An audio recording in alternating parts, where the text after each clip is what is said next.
number 10. Painting veins. Back in the 17th century in Europe, many people believed that extreme paleness was just the hottest thing. If you looked whiter than a ghost, then you were like the Megan Fox of the town. Many women were obsessed with finding new ways of making themselves look pastier than a white wall, and some of their methods were actually surprisingly creative. The cosmetic skills of women back then were actually pretty impressive, I must say. Wealthy aristocratic women were the ones who took part in this pale trend the most. They wore dresses with plunging necklines to show off the girls, and they painted themselves white using a powder. Frankly, this powder made them look pretty artificial, like you could tell that they weren't actually naturally that white, so to solve this it came up with a new beauty trend: drawing veins. Women would draw veins on their mommy milkers using a blue color to mimic the look of translucent skin. It's crazy to think how far we've come from this, because back then people were trying to look as pale as possible, and now we have people tanning themselves so much that it causes controversy. At number 9. Tiny teeth. During the Renaissance, fashion and beauty standards were changed drastically from what was popular in the years before. So much in society changed over this period of time, like what was seen as beautiful or desirable. Things like certain body types and other physical attributes had their own trends, but one of the weirdest physical beauty trends from back then had to do with teeth. Back then, the ideal woman had wide hips, a small waist, long legs, and small teeth. Yeah, teeth had an ideal size. To people back then, the smaller the teeth, the more desirable you were. Why? I don't know. Because people are weird, I guess. Some people would even go as far as to file their teeth down to make them smaller so that people would see them as more attractive. Now, I can imagine that this would be a very painful process. Like if you've ever chipped a tooth, then you know that uncomfortable, almost cold sensation of a broken tooth, so imagine that but on all of your teeth. Yeah, you can count me out. Before we carry on talking about some of these strange things people did to be the belle of the ball, and yeah, there were some really weird things, why not take a moment to leave a like on this video if you're enjoying it so far, and while you're at it, consider subscribing to the channel to see more videos like this one. At number 8. Nails for days. These days, people get their nails done all the time. I love seeing crazy nail art videos online because they're often so creative. Some of the most fascinating ones are the crazy long nails. I don't think I could ever rock those, but I still admire those who can. The beauty trend of having long nails, though, isn't a new thing. It's been a symbol of beauty and status for many years, like years ago in China. Back then, having super long nails was seen as a way to show off your wealth and status. The average nail length amongst Chinese aristocrats was up to 25 centimeters or nearly 10 inches. This was all their natural nails too, and in order to protect their insanely long nails from breaking, they wore nail guards made out of gold. Not only did that protect their nails, but it was also another way of showing off their wealth because not everyone can live their lives wearing gold cages on their fingers. As you can imagine, having nails that long made it so you could barely do anything with your hands, and so that's why these aristocrats had servants, so they could perform the tasks that someone with super long nails couldn't. But would you ever want to have nails that long? At number 7. Long neck style. In many cultures around the world and for many years, having a long neck was considered beautiful, and so many women practice neck stretching in order to attain this level of beauty. This practice of neck stretching has been most commonly done by wearing metal rings around the neck, adding more and more rings over time. This practice was first seen sometime around the 11th century in Southeast Asia. The theory behind the rings is that they're so thick that they push the head up, therefore stretching the neck, but in actuality, the lengthening of the neck is caused by the rings pushing down on the collarbones. The origin of this practice is pretty much unknown, but it is theorized that it began as a way to make women look more attractive in order to prevent getting captured as slaves, but on the other hand, some people believe that this was a way of protecting people from getting attacked by tigers. Two very different theories, but nonetheless valid. Though this practice began so long ago, it is still a traditional body modification in some parts of the world to this day. At number 6. Tiny Tootsies. For many years, having the tiniest feet was seen as a popular beauty trend in China. Foot binding was a big body modification practice in China that began in the 10th century AD. It is said that this whole trend started because a court dancer bound her feet, and the emperor at the time, Emperor Liu, really liked what he saw, and soon it was encouraged for other women to do the same. Soon this practice of foot binding became a huge trend, and it became associated with being able to find a husband. The practice of foot binding began when a girl was 5 or 6 years old. They would have their feet put in hot water, have their nails cut short, and have their skin rubbed with oil before having their 4 smallest toes broken, folded over, and tied down. Then their feet would be bent in the middle to break the arch, and the girl would have to walk around like that over time, crushing the heel and sole of the foot. After about 2 years, the foot would be considered ready, and depending on the size of the girl's foot by the end, this would judge how easily she'd be able to be matched with a good husband. This practice continued all the way until the 20th century, where it started to lose popularity. At number 5, long skulls. One of the most bizarre beauty trends from ancient times, at least, was the process of head shaping. This unusual beauty trend caused people in modern times to think that aliens were real when remains were discovered with oddly shaped skulls. Some people believed that we had proven the existence of extraterrestrials, but in reality it led to the discovery of an entire practice of human body modification for the purpose of beauty. The process of head shaping involves putting some kind of pressure on a baby's head so that it grows into a different shape. This was known to be done by using cloth or even boards to create the desired shape. This is one of the oldest beauty trends in history, as the earliest evidence of modified skulls come from Australia and date back between 14,000 and 9,000 years ago. The skulls that were found had flattened foreheads and very prominent brow ridges. This practice also occurred quite often in South America, where skulls with a variety of different shapes have also been found. I'm kind of glad that we don't do this anymore, because I could not imagine going through life with a cone head. I wonder how it would feel to have a head shaped like that. My neck hurts just thinking about it. At number 4, 5-head. Let's go back to the Renaissance for a bit to talk about yet another one of their super strange beauty trends. They really had a lot of weird desires when it came to appearances, and I'm certainly glad that this next one is no longer in style, and I really hope it never makes a comeback. Back in the Renaissance, it was believed that girls with high curved foreheads were the most beautiful, but obviously not everyone can be built like that. As people do, they came up with a way of achieving this look without having to be born with said attributes. In order to have that big forehead that people so desired, women were known to have shaved or plucked the hairs from their natural hairline to make their foreheads look bigger and therefore more desirable. They really said, receding hairline, but make it fashion, I suppose. At number 3, feet painting. Now you would think that all of the super bizarre beauty trends of the past were from way back in the day, but you would be mistaken. We saw some strange practices in the 20th century as well, especially during war times. Back in World War II, a shortage of silk and nylon in America created a bizarre beauty trend. Because these materials were needed to make things like parachutes and uniforms for troops, tights were quickly disappearing from stores. Because this was such a huge staple in women's fashion, they got creative and created a beauty trend where women would draw pantyhose arrows in their legs, dye them with different colors, and try and mimic the look of mesh tights to create an illusion close to wearing stockings. I feel like if this happened in today's time, I don't think I would be that desperate to do that, and you couldn't catch me drawing or dyeing my legs for this. I think I'll just stick to wearing pants. At number 2, strange corsets. Corsets have been around for a long time. They've come in and out of style, and even right now, corsets seem to be making their way back into mainstream fashion, though maybe not as extreme as back in the day. In the 19th century, having an hourglass figure was seen as the ideal body type, and so in order for many women to achieve this look, they wore corsets to cinch their waists. However, the looks were pretty extreme. Some women tightened their corsets so tight that their waist could be wrapped with 2 hands. Like, imagine that. Although this was seen as super chic back in the day, it was also causing some health issues because it would squish together people's organs, and as you can imagine, that's not a good thing. Eventually, corsets evolved so that rather than cinch the waist so much, it would just accentuate the hips to still give an hourglass shape without causing too much bodily harm. And finally, at number 1, no piercings. How many of you guys out there have piercings? I have a few myself. I have my ears pierced, and obviously my nose is pierced. But there are so many other places that you can get pierced, even in the no-no region. Back in the Victorian era, piercings down under were pretty popular and were considered to be very fashionable amongst wealthy women. Some women would have their nippies pierced and even chained together, and some men would even get their peepees some jewelry too. For women, it was all about trends, but for men back then, many of them got their nether regions pierced supposedly to make wearing tight pants more comfortable.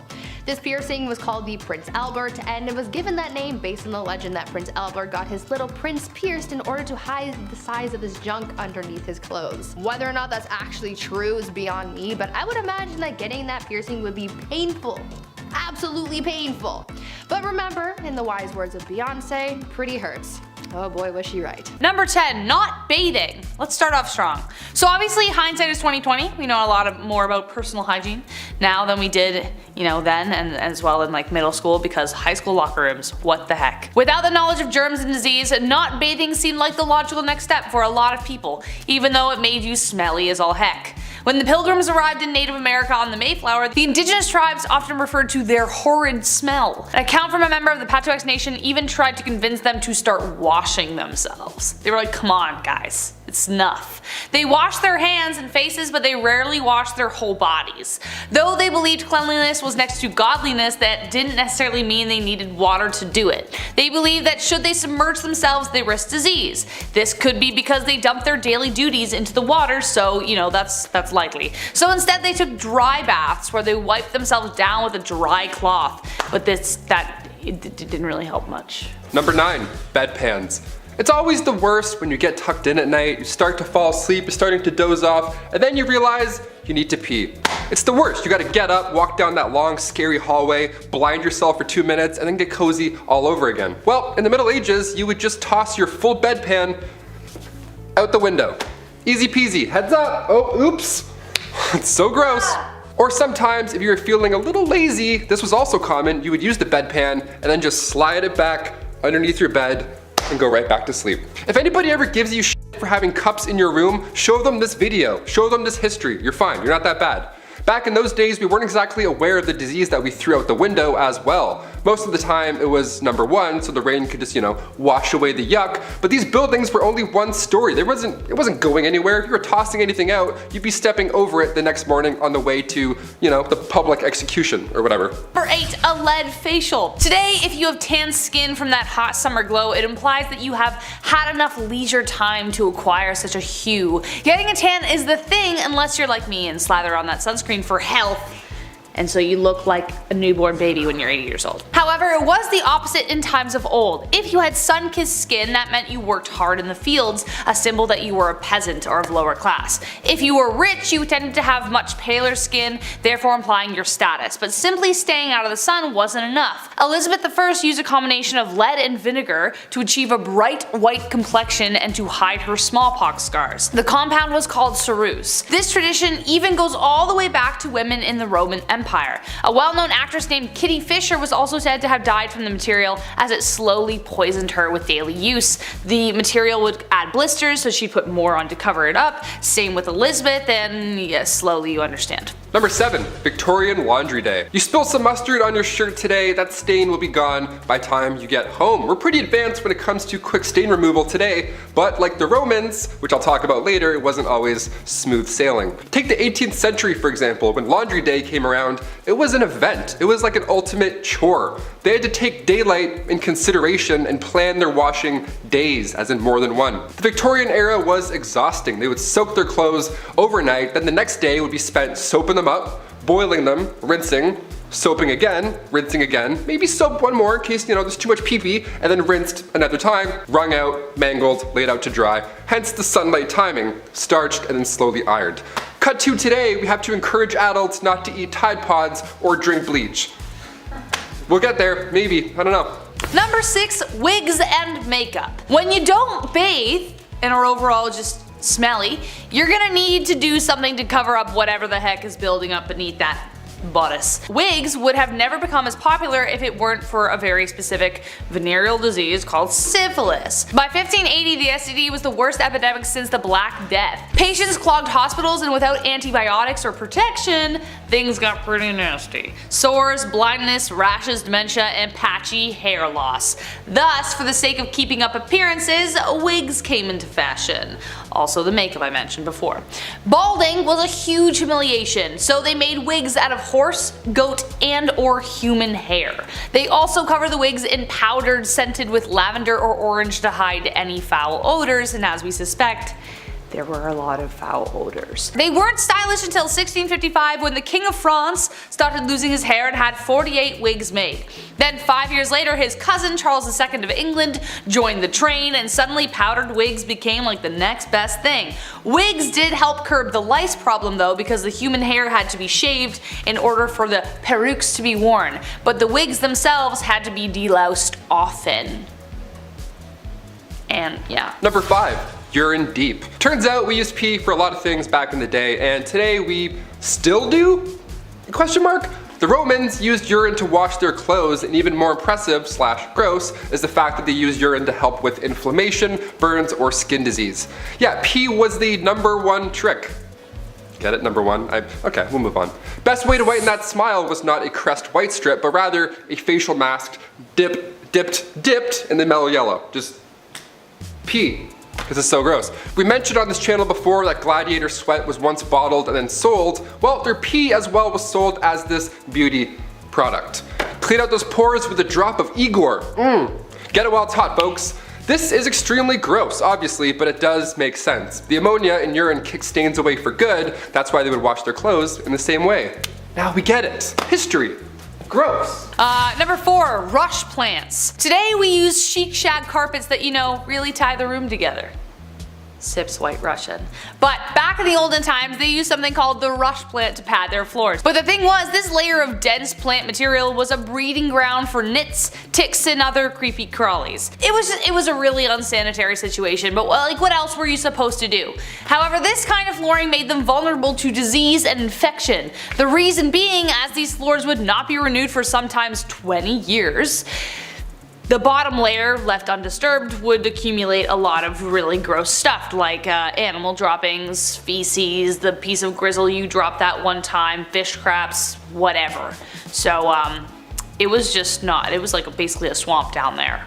Number 3, royal bum. The groom of the stool is a little bit different than the groom of a wedding. It was perhaps one of the worst jobs to have, but, pun intended, it's one of the most important roles. The groom of the king's close stool was a position created during King Henry VIII's reign. Their job was to wipe the king's butt. And if that doesn't sound horrible enough, this poor lad would carry the king's stool with him, like on his back like a JanSport, and then monitor the king's meal times, and they would plan their day around when they thought the king would take a shit.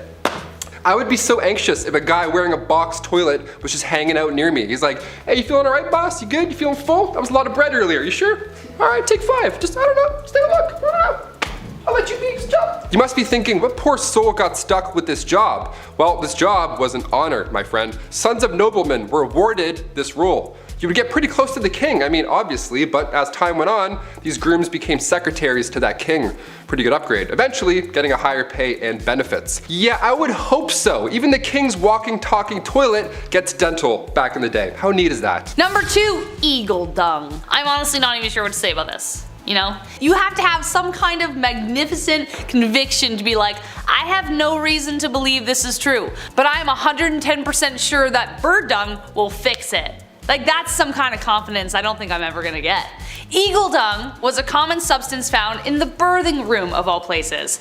It was often rubbed in to alleviate the pain, most often accompanied by rose water, because who wants to smell that while they're bringing life to the world? No one, obviously. Obviously that didn't work, and the bacteria from the stuff probably didn't help their recovery either. They also used to place amulets and charms on the stomach to speed contractions and put coriander on the thighs. Coriander was believed to attract the baby out of the womb. A risky move considering people either love or hate coriander. There's no in between. It either tastes like soap or it's the best thing you've ever had. If the delivery was proving difficult, they would open cupboard doors, untie hair, and perform other metaphors to help the mother deliver easier. But it's the eagle dung that really gets me here, folks. I have no excuse for them. Number 1, the dirty dead. What feels like a never-ending maze, the catacombs under Paris stretch for hundreds of miles. They're a big tourist attraction obviously today. Horror movies have been made about these catacombs, just these walls of skulls, but where did they come from? Why were they put there? Also, how bad was that smell? See, originally the tunnels were built for Paris stone mines, but near the end of the 18th century its purpose started to shift. Cemeteries were starting to pile up, and I mean that in a literal sense, disgusting. There was nowhere to put all these bodies, and everybody else started to get sick because of them, because they were breathing in, you know, dad corpse hot dog breath. They didn't quite know how to handle the dead in a clean way, so they just wanted these bodies out of sight and out of mind. So all these dead bodies that were laying in alleys or on the side of the road, they were gathered and then tossed under the city in these tunnels. These tunnels have been there for centuries before them, so you might as well put them to good use. And by good use, I mean let's just stack skulls in an orderly fashion and terrorize civilians for centuries to come. Beautiful. Number 10, golden hair. Hair is important. Imagine how different George Clooney would look if he was balding. Ooh. You gotta take care of your hair. There's nothing like treating your scalp to a nice scented and moisturizing shampoo. The Incas thought this too, and reached for the next best thing. Fermented pea. Oh yes, that's right. Basically, you take a pot, you put some wee in it, and let it sit for a week. Why not? Want to stay smelling fresh, of course. I'm not sure if this would make your hair silky smooth, as I'm not frankly in the market to try this. And this one, I can firmly say that if you try this one at home, stop it. Get some help. Don't do that. We belongs in the toilet, not on top of your head. Stop. Number 9, what a crock! As if urine in the hair wasn't enough, this beauty trend comes at you from the Romans and the Greeks. The Romans and the Greeks were the peak of ancient civilizations, built beautiful monuments, and were honestly just so smart, so smart. So smart that when they saw crocodile dung, they knew right away it had some beauty properties that they just couldn't pass up. They would bathe in crocodile dung. That's right, bathe in crocodile dung. Known for its restorative and anti-aging properties, I'm just not sure how this works really. Did they like heat it up or something, or did this like slip into a tub with a pile of like lukewarm unlawfulness? And how do they really know it had de-aging properties? I'm starting to think this knowledge might be related to the whole urine shampoo thing. This is also gonna be a hard pass for me. No thanks, I'm good. No poo in the hair. Number 8. Beauty is pain. Ladies, we all know sometimes beauty is pain. It can be a lot, or even too much sometimes. But how far are you willing to go for a little extra beauty? In ye olde times, pale skin was considered to be beautiful, but not always the easiest to obtain. Makeup is expensive and was made of lead and other lovely materials. With all that makeup being caked on, that had to feel lovely on your face. So what's the next best thing? Bloodletting, yes, that's right. In order to have that healthy twilight pale look, women found themselves relieving themselves of their blood.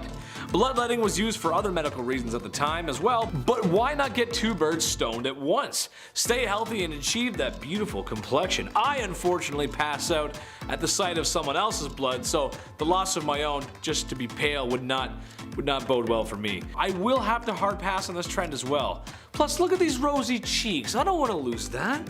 I think it makes me look cute. Number 7, mice flavored toothpaste. It's ancient Egypt. Life is great. You got the pyramids, you got the Nile River, and you got some guy who claims to be a doctor and he's pulling out the brains of your last king through his nose so he can be mummified for the afterlife. That's just awesome. Just another day under Ra's warm sand. Egyptians just knew how to live, and they knew dental hygiene was important. So they came up with toothpaste. Sore tooth? Try this toothpaste. What was this toothpaste made of, you ask? Well, it was made of crushed mice, of course. Oh god. I mean, here I am thinking that just some herbs crushed up with some water would be fine to eliminate bad breath, but after all, having nice teeth and nice breath is sexy. So the Egyptians took some mice and they crushed them up with other ingredients in what must have been the most foul and rancid concoction this side of the Nile River. Just go ahead, put that goop in your mouth.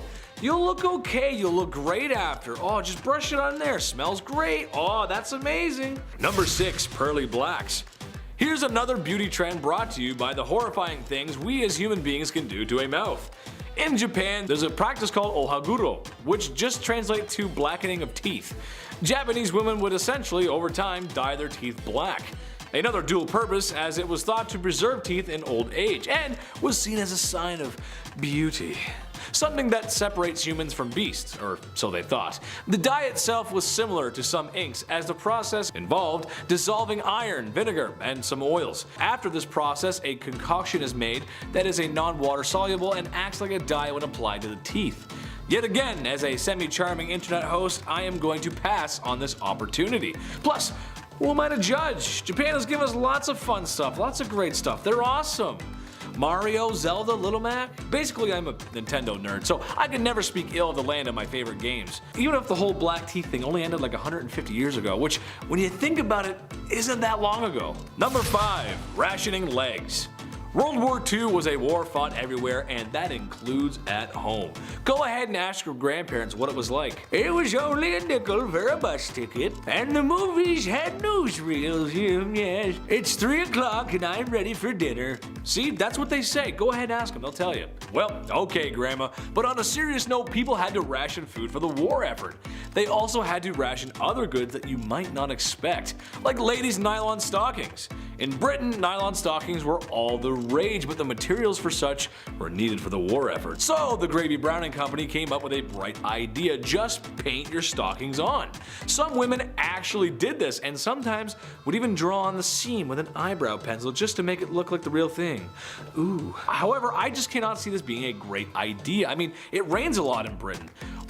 Would it not just wash off? What if I get sweaty running for my bus because I'm late for work? Yup, this is another one I'm just gonna have to pass up on. I'm sure the pain was 100% safe for body application as well. It probably wasn't. Number 4, bad hair days. Alright, this one is generalizing, but hear me out. When was the last time you thought about haircuts in the past? Yeah, see, you don't. That's because they belong in the past. I'm talking about popular hairstyles from the 1950s to 2000s, because honestly, there was a lot of them. And honestly, what were we thinking? We are a species that has left our own planet through science and technology. Yet, we come up with hairstyles like the beehive, the mullet, everything in the 1980s, and the most heinous, atrocious hairstyle ever, frosted tips. Sorry, Guy Fieri. The list goes on, but my point is people fully went out in public with these crazy hairstyles. I, myself, may or may not have sinned and maybe had frosted tips at one point in my life. I maybe had a button-up shirt with a blue hot rod flames on it. But I'm not gonna tell you the complete truth. After being a part of this trend, I can firmly say I no longer want to participate in any more bad hair days or blue flamed shirts. Number 3, you do what with my wee? Back to the Romans again, and back to the pee. At least the Incas were keeping it outside the body. I guess. Romans wanted a clean mouth, and there wasn't any minty fresh mouthwash to reach for. So, what do you use? Wee. Lots of wee, specifically Portuguese wee. It was just the most sought after. Now, I'm not a doctor, but I feel like there was more wine drinking than water drinking in Rome. More than people would like to admit it. So, if that is the byproduct of all that wine drinking, and you're giving that a swish in your mouth, well, all I can say is I'm just gonna give that a big pass on playing spin the bottle. Number 2, my little weight loss friend. Okay, I get it. It makes perfect sense. The numbers add up here.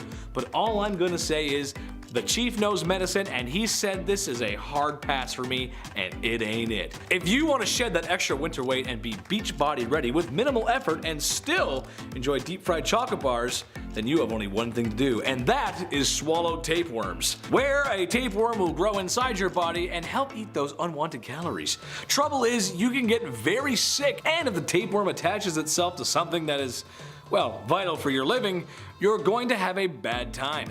You'll get sick. Just don't do this one, please. Don't swallow tapeworms, please. Don't do it. Number 1, I spy some great complexion. Arsonic cookies. I'm just gonna be blunt with this one. Women were eating arsonic cookies for their complexion. You could straight up just walk into a Sears in 1902 and just buy some.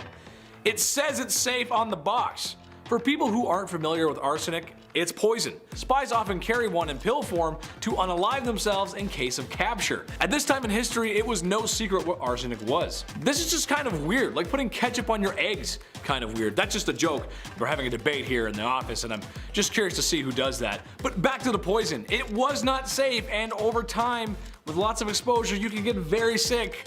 It's arsenic, it's poison. Don't do that one either. Why? That's just wrong. Oh man. Kicking off the list at number 10, medieval manicures. You can clip your toenails anywhere you want these days. An alarming amount of people do it on airplanes, apparently. Yuck. But how did we clip those little piggies back in the day? Before modern fingernail clippers were patented in 1875, we have to look to the ancient Romans and how they got rid of those hangnails. Biting them off, of course, that was the best way. That bad habit I'm sure half of you have, as well as me. That was the best way. Boink. Eating the nails, bad stuff. In 35 BC, biting nails was written as a way of dealing with nervousness. Even back then, anxiety it was a thing, of course. Ancient Greeks had a tool that looked a lot like toenail clippers, but it was actually used for pulling hairs. I'll get into that one a little bit later, it's a bit more intense. Medieval methods for cutting your nails were usually to use a small knife, So around the Babylonian age, the newly invented scissors would just do the trick as well. You just gotta have really good aim. They're big, rusty, giant, comedically big scissors almost. Sandpaper was also commonly used as well, and to that I say great idea. We still use that today. Number 9, hot pokers. Okay, I absolutely hate this so much. It makes me cringe, and it will probably do the same to you. No wonder people are actually afraid of going to the doctors. Their ancestors had good reason to be. It was pretty much comparable to going to a torture clinic. Yeah. Though I have to say there was some sense behind this one. If you were to receive an injury where the loss of blood could be fatal, cauterizing the wound was a good way to stop it. But it would definitely suck. They would heat up a hot poker and apply it directly to the wound without the luxury of any painkillers. Obviously, this would be extremely painful. Would I rather bleed out or have this done? I honestly don't know. However, it would probably result in infection if not treated properly, especially considering that they didn't wash their damn hands, as we found out in the previous video. But they wouldn't just use hot pokers for blood wounds, they would also use them to burn off hemorrhoids and STDs and, I don't know, hopes and dreams. It was a bad time. Number 8, clamshell hair removal. Whew, here we go. Nowadays you can laser off any unwanted hair. Waxing as well, sounds like an absolute nightmare, but compared to how it used to be done, it's still our best method today. Looking back to around 100,000 years ago, long before Gillette had their 9-blade razors with cooling gels and all that good shit, we had to use seashells. Literal seashells. And when I say seashells, I don't mean they would glide across the skin and, you know, Sweeney Todd themselves. No, they would use 2 shells and then put them together as tweezers and pluck the hairs out one by one. Seashells. Can you hear that? It's the sound of our ancestors plucking their eyebrows. They're still screaming. Sharpened clamshells were used later in the 19th century, and we realized if they're flat enough, we can swipe them off. So they were sharpening shells. Eventually they got to the gliding technique. Saves time, but still it was horrible. And if that sounds bad, 30,000 years ago, we used flint blades to shave. Yeah, just remember, when you nick yourself, it can always be better. Number 7, mouse skins. It honestly seems like we really can't get our eyebrows right. In the early 2000s, they were plucked within an inch of their life. Today we have brow pencils, waxing, soap brows, which I really don't understand. Back in Elizabethan times, they were plucked entirely off of the face to make foreheads look bigger. And now there's this trend. Eventually, bountiful eyebrows came back into fashion, and for those women who weren't blessed with such brows, resorted to mouse traps. That's right, in order to get that luscious furry frame above their eyes, they would catch mice, skin them, and apply them to their eyes. Yay! In the 17th and 18th century, more specifically, women of nobility were known for shaving off their eyebrows entirely and stick on the mouse skin. It was better if the mice had really dark fur because the popular look of the time was pale skin and black eyebrows. Gee, I wonder where Snow White came from. But even more hilariously, they would place their brows higher than normal so they walked around looking surprised all the time. Imagine one of them receiving the worst news possible while simultaneously looking like they just won the lottery. Also, the glue wasn't very good, so they would fall off at leisure. Your mom died.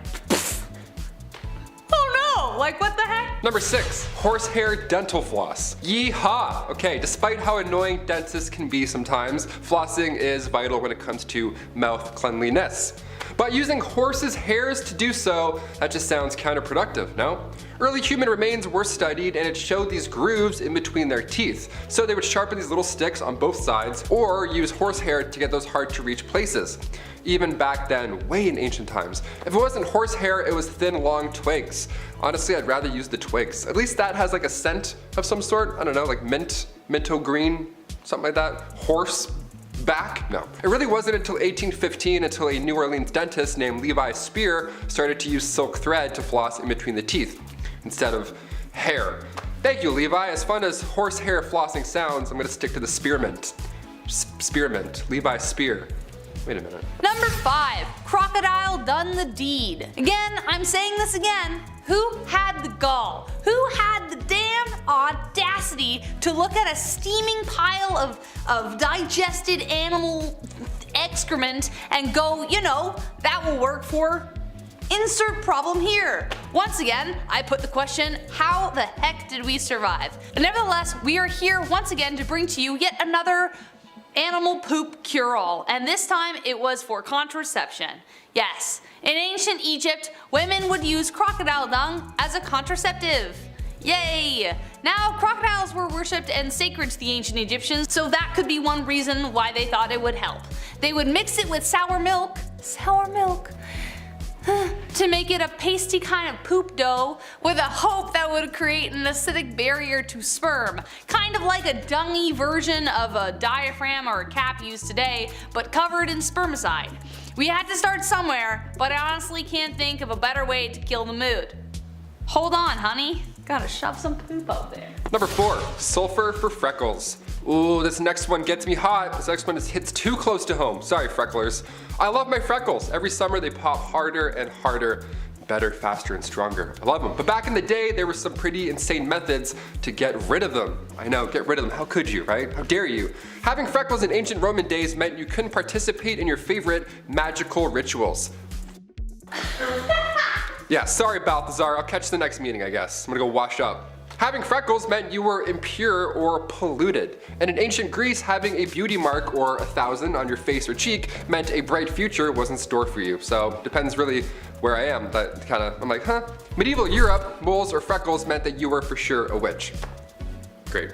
That one they're onto something a little bit. I got witchy vibes. Ancient China, if you had a red or black mole, that was actually a good sign.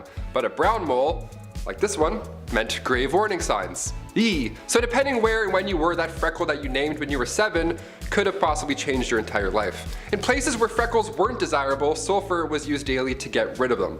We don't recommend lathering your face with sulfur. In fact, I think magical rituals are safer. Number 3, Versailles and other palaces. Did anyone else imagine when they were a kid that they were born in the wrong era and should have been like prancing around in golden embroidered gowns in palaces, or being in a masquerade decked in velvet across the room from your secret lover?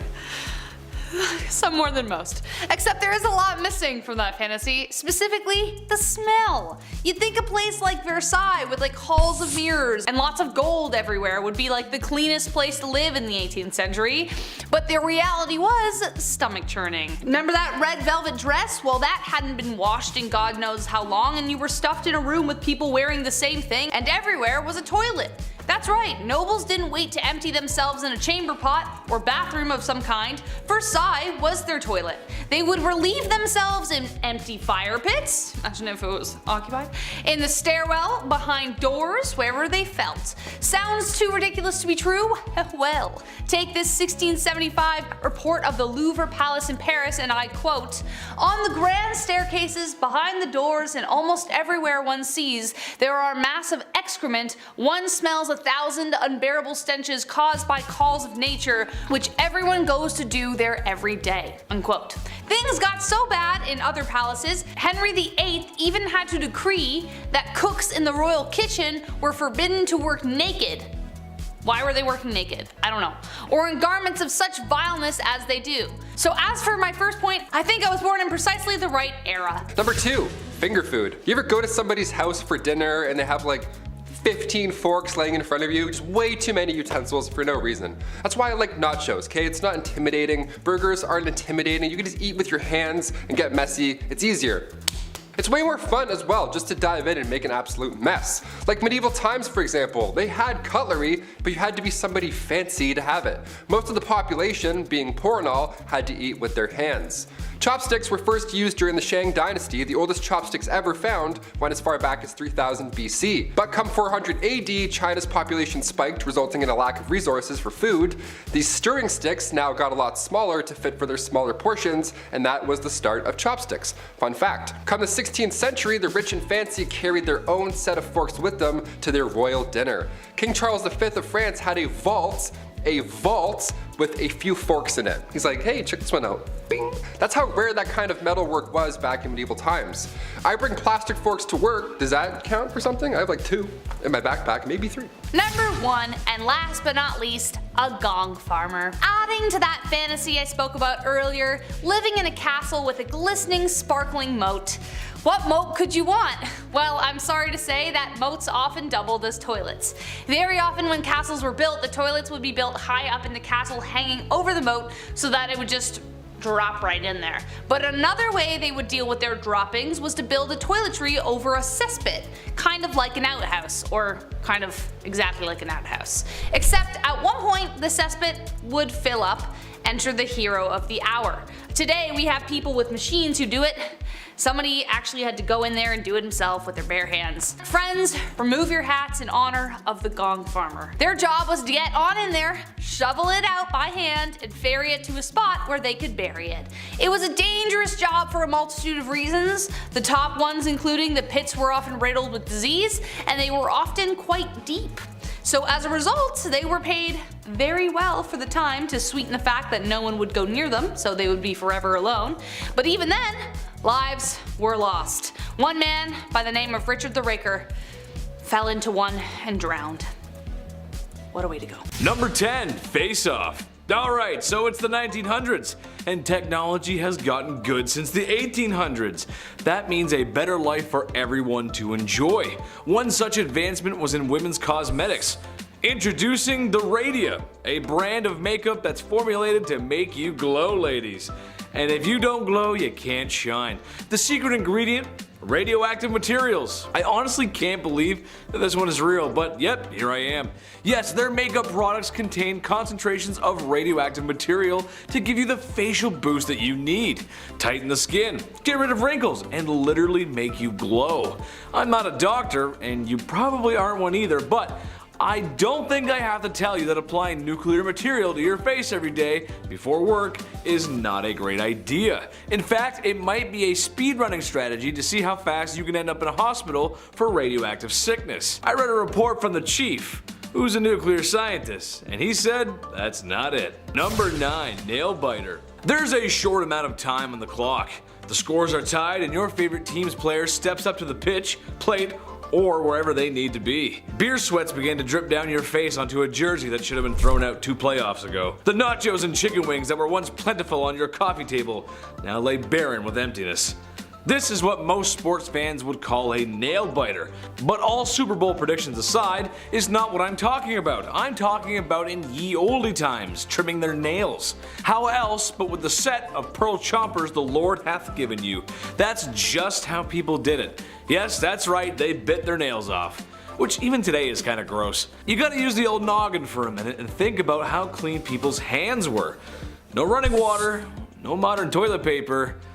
Ooh, stinky. That is not a win-win situation. That's actually a lose-lose situation. Don't do that, that's gross. Number 8, mini brows. Back in ye olde times, pale skin was in, and so was dark eyebrows. How to achieve such a complexion? Well, bloodletting for the skin, but I've gone over that before. Something a little more heinous was committed to make ladies' eyebrows look luscious. Mice, a lady's best friend, right? Yeah. Besides some French rouge and ivory teeth, a common beauty practice was to have mouse furs as eyebrows. This is just wrong on so many levels. Mice are just gross as it is on a regular basis without them being on your face. But my question is, was there like a mouse hunter, or like, was there a mouse farm? Or was the buddy just scooping up mice out of the gutters and skinning them, and then, here you go, your highness, here's some fresh mice skins. Ooh, yuck, man, no. Number 7, pucker up. Hey, on this channel we've talked about some crazy stuff in history, and a lot of crazy stuff unfortunately had a lot to do with women being hugely mistreated in the past. However, some women acted against this. I'd give specific reasons for wanting to get back at the patriarchy, but I'd be here all day. One woman came up with a devious plan, a way to remove the stinky men from her life and to get away with it too. Introducing Aqua Tana. It was an odorless, colorless poison that was slow acting and would resemble side effects of a sickness, or at least a common sickness at the time. It was marketed as a cosmetic. Women could wear this on their cheek, and when the big hunk of a man came in for a kiss, well, it was probably one of the last things he would ever do. The main ingredients were arsenic and nightshade, which, if you didn't know, is very poisonous. Next time you forget to take the trash out at night, gentlemen, just take notice of when the wife wants to give you a kiss. It could be your last. Number 6, boots with the fur. Most of you probably love a good pair of apple-bottom jeans and some boots with the fur. But for our Silver Fox audience, they may remember a pair of denim that was more sinister. Bell-bottom jeans. Yes, that's right. These pants were wild to say the least. While its origins may be rooted in the Navy and sailors, their rise to fame was during the 60s and the white powder-fueled 70s. Remember disco? I know, right? High platform shoes, bell-bottoms, and leisure suits. Although I can't lie, I feel like I'd look pretty good in a leisure suit. Just saying, I don't know. This is just one of those beauty trends that we thought looked good, but in reality looked really strange. I'm sure that'll never happen again though. Not like the trends and fads that we had today will ever go out of style. We'll all be looking back and laughing at the silly things we wore, right? Oh man, I gotta clean up my closet. Are we still gonna be doing Fortnite dances then? I don't know, we'll see. Number 5, a whole lot of man. Well folks, I haven't done much traveling in my time, but it looks like I know where I'm headed next. To the body tribes of Ethiopia, where, ladies and gentlemen, it's men of my proportions that are most attractive. The men of the Bodhi tribe participate in beauty pageants of sorts, where the winner is declared a hero, and every girl in the village wants to be with the rotund hero. The men isolate themselves away for months at a time with no physical activity. Honestly, for a World of Warcraft player, isn't that hard? Where the men consume a diet that's high in fat to, well, make them fat. What's on the menu? I'm so glad you asked. Well, since the Bodhi tribe has such a great grasp on agriculture, the men drink cow's milk mixed with blood. Yeah, I'm not sure about that one. After enough consuming of the milkshake from hell, the men's stomachs get fat, and the gawking commences. I'm more than just a cut of meat, ladies. You can't just treat me that way. Number 4, shark girls. Alright, when I was researching this one, I could barely even look at the footage. I was literally cringing in my chair. And this is coming from a guy who likes the Star Wars prequels. Yeah, I know. There's certain women of tribes around the world who have teeth like jaws that are considered beautiful. And I mean the shark, not the James Bond villain. The process of sharpening teeth is quite well, interesting to say the least, as it's performed by dentists, and I would hardly call them dentists, as they use rocks and chisels to acquire this acquired look. Did I mention there's no anesthesia for this cosmetic surgery? All jokes aside, this is just a lot, and I actually get lightheaded just thinking about it. We gotta move on to the next point before I lose my lunch, or I pass out. Number 3, the George Castanza. Today, every girl wants those long, luscious locks. No split ends with healthy hair, and just a radiant glow. But women in ye olde Europe were after the chrome dome kind of look, if you know what I'm saying. They had their hair pulled back, revealing a large portion of their forehead. Hey, look ladies, not that there's anything wrong with balding. It happens. I'd be very ignorant to say that it might happen to me too. It could. When I get old, it'll probably happen. I actually know a guy who's balding right now. Shout out to him. It's just strange how something that could be considered not beautiful today was all the rage back then. Queens literally sat down on their chairs and said, "Give me the George Castanza look, please. I'm feeling like a real winner today, Jerry." Number 2, burn it off. In ye olde times, medicine wasn't great. That's no secret. And sometimes these trendy medical practices crossed over into beauty. What do I mean by that? Well, nobody's perfect, right?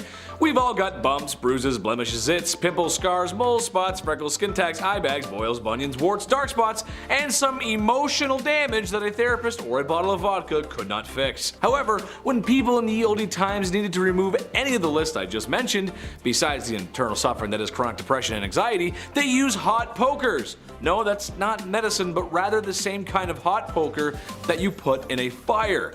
They were used to burn whatever it was that, well, needed to be burned off. Yes, burned off. While still a medical practice, imagine how beautiful you would feel after your least favorite spot got burned off in excruciating pain and probably causing an infection.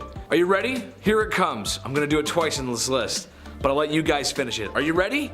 I spoke to the chief and he said, "It's not it." There you go. Ah, you said it. Let's go. Number 1, heavy stomach.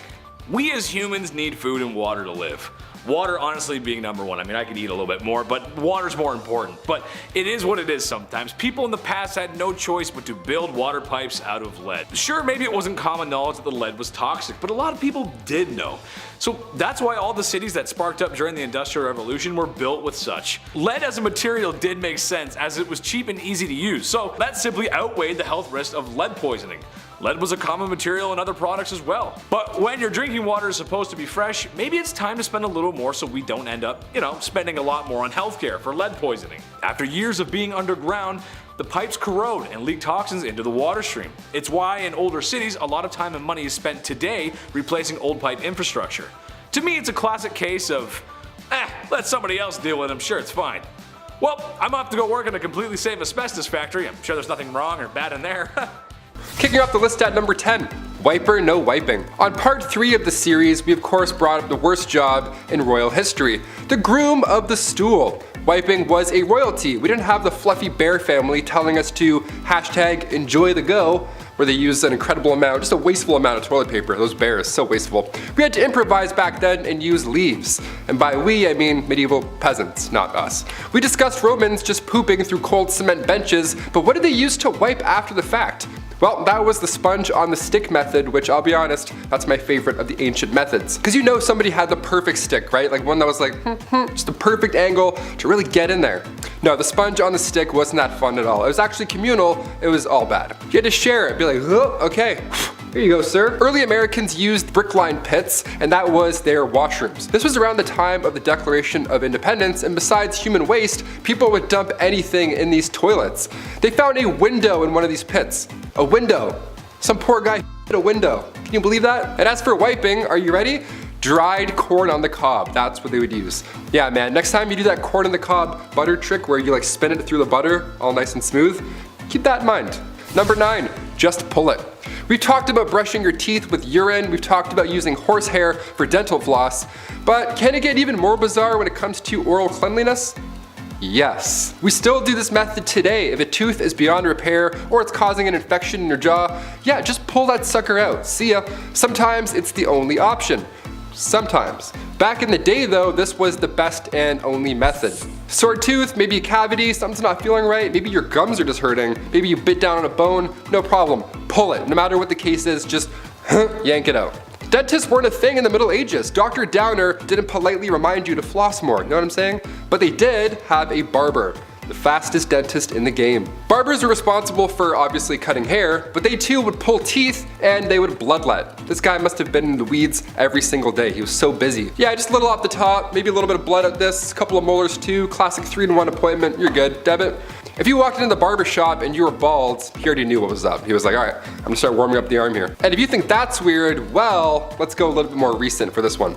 Number 8, Damad Toothpaste. We've mentioned some horrible lipsticks and face powders, so we need to mention this disaster of a brand. Moving past the days where your barber pulls out the problem in the 1940s, we had toothpaste. Yes, we had it. This is good. In fact, we had the most powerful toothpaste ever to this day. It was called Damad. Okay, yeah, so back in the 40s, people were brushing with radiation. Even on the actual tube, it says, radioactive ingredients increase the defense of teeth and gums.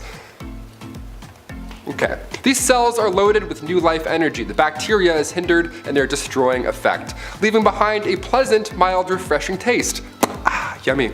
Its radioactivity was low in comparison, but the fact that this existed once, not too long ago, is just wild to me. Good gums don't bleed, they actually glow. What would their slogan be today? Damad, accelerate your breath. Number 7.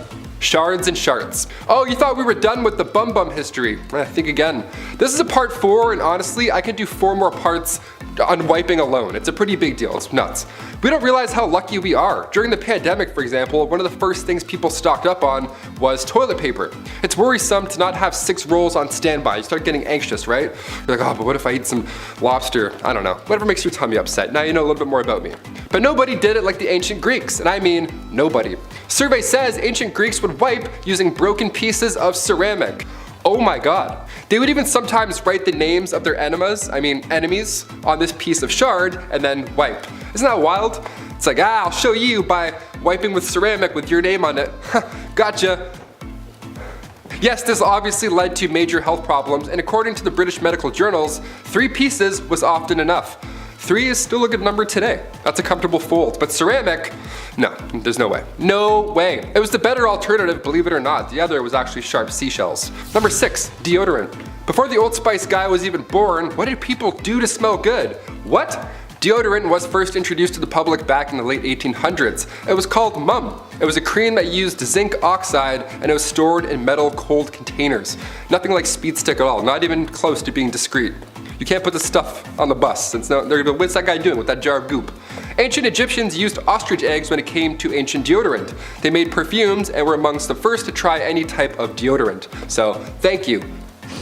Thank you. Hence the ostrich egg factor. Mixing a little fat, tamarisk, tortoise shells, nuts, and then bam, you're ready for the day. Another method was a little more yummy than ostrich eggs and nuts. Egyptians would also use porridge balls. Flavored porridge rolled up and then safely secured in your little apple pitter fritters right there. Just don't wave at anybody or else you'll, there you go. Number 5. Shampoo. When my hair grew longer over the pandemic, I had a huge wake-up call. I had no idea what I was doing. I only used the guy's shampoo, you know, like the classic 4-in-1 shampoos. That wasn't working anymore. I needed some curl cream. I needed shampoo and conditioner, separate things. It takes time to figure out what works with your flow, but the ancient Romans, they didn't have Head and Shoulders. They would just dip their hair in cold water at a public bathhouse, also very public, and then rub and scrape oils away.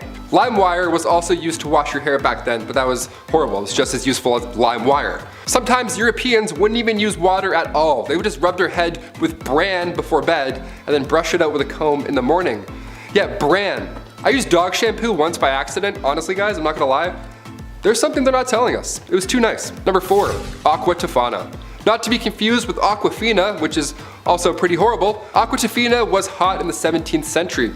This was a straight up poison that was marketed as a cosmetic. This was during the late 1600s and it was first used by 2 women, Francesca Lasarda and Teofania di Amato. They used this cosmetic, this makeup, so that when their husbands kissed them on the cheek, they would then be poisoned. It's named after its creator, a lady named Tefania, who was caught and executed for her crimes, but her recipe carried on through who we believe was her daughter, Julia Tefana. She took this deadly recipe all the way to Rome and then kept manufacturing it. Inside this cursed cosmetic was arsenic, lead, and perhaps belladonna. It was colorless, tasteless, and one of the deadliest. This cosmetic took over 600 lives. Brutal. Number 3, baldness. So what if you're going bald but you don't have a massive 16th century stupid wig? Then what do? Well, back in those days, if your hair started to thin out or you were losing patches, you would need a mix of chicken droppings. Yeah, chicken mixed with potassium. Okay. This ancient advice comes from a man named Peter Levens. He wrote this method down in 1654 as an alternative to lice-infected wigs. Both sound absolutely horrible. Honestly, I think I'd rather the lice-infected wig. At least then you can just take it off. Number 2, Sailor's Delight. Life on the sea was all but a sea breeze, and even today, you know how hard it is to take a shit on a boat? Whale watching's fun and games until your stomach decides it's had enough of the sea and wants to go home. While it's a rockin' and rollin' way of using the loo, how did sailors do it back in the day, before anything helpful? Was it easier being far away from the general public? Was it helpful that water was all around the place? Honestly, not really. That's when a tow rag comes into play. Yeah, anytime the word rag is used, you're not in for a good time. Near the head of the ship where the toilet was, this little indent or whatever the toilet, it wasn't a toilet, it was a hole, there was a single rope with a rag, and when it wasn't being used, or shared rather, the rag would be tossed over the side of the ship so it would just dangle in the water and wash away all day, which is fine, I think. I'm not really sure. The sharing is caring thing, I'm not on board for, pun intended. Do you fold, do you scrunch, or do you use barnacle rope?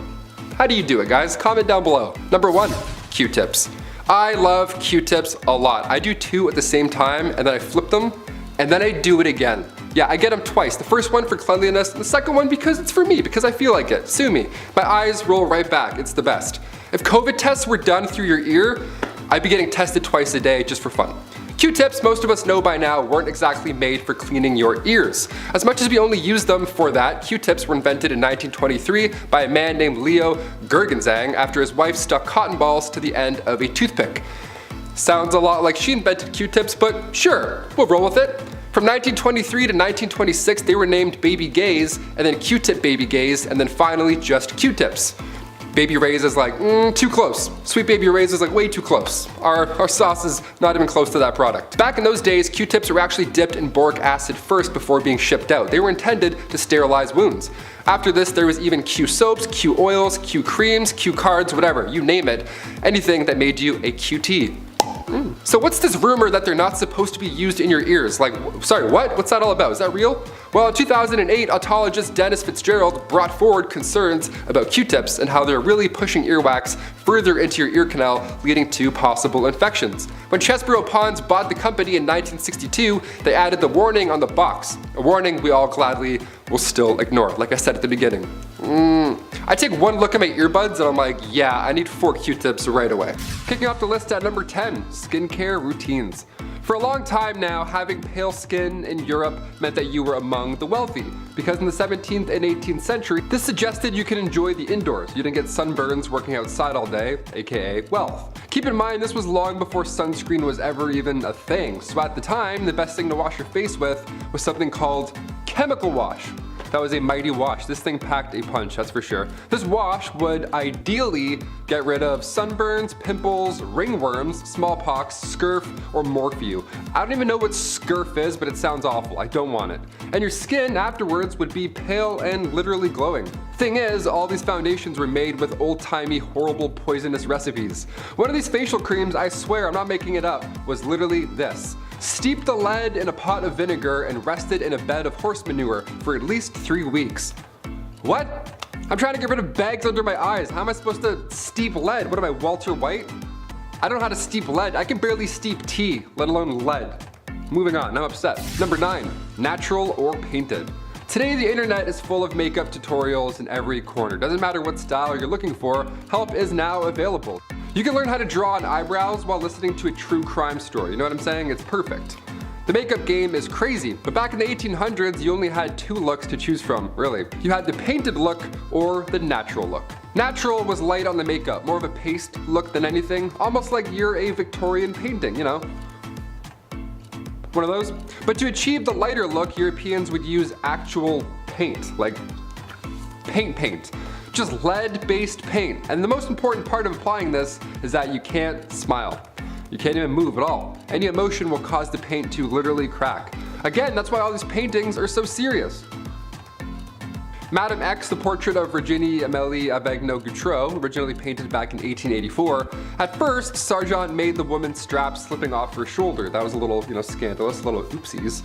That was deemed too scandalous for the upper class society around him back in the 1800s, so John had to literally repaint these straps back on. Yeah, backlash was so strong, John had to move after he sold the painting. The guy left Paris because of spaghetti straps. What a nightmare. But this is what I'm talking about. You start drawing veins on pale skin, people would lose their mind. Love that pale veininess. Number 8, beauty patches. 1800s beauty patches came in many different shapes and sizes. Take this portrait from 1755, for example. Joshua Reynolds painted Charles IX, Lord Cathcart, rocking a pretty large beauty patch. The guy literally looks like the rapper Nelly.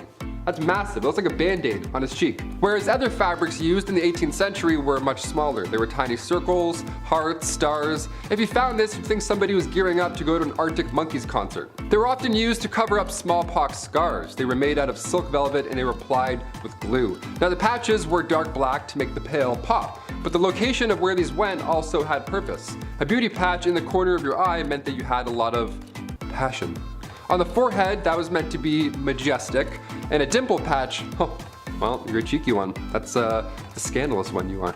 The position of these patches could also determine your political allegiance.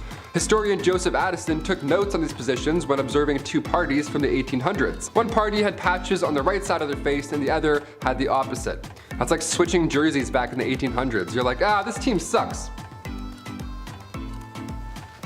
Number 7, mouse skin eyebrows. Okay, Stuart Little, if you're watching this, skip to number 6. You don't want to see any of this, alright? Trust me, it's not good. Back in the 1800s, as I mentioned earlier, the cosmetic game was harsh, to say the least.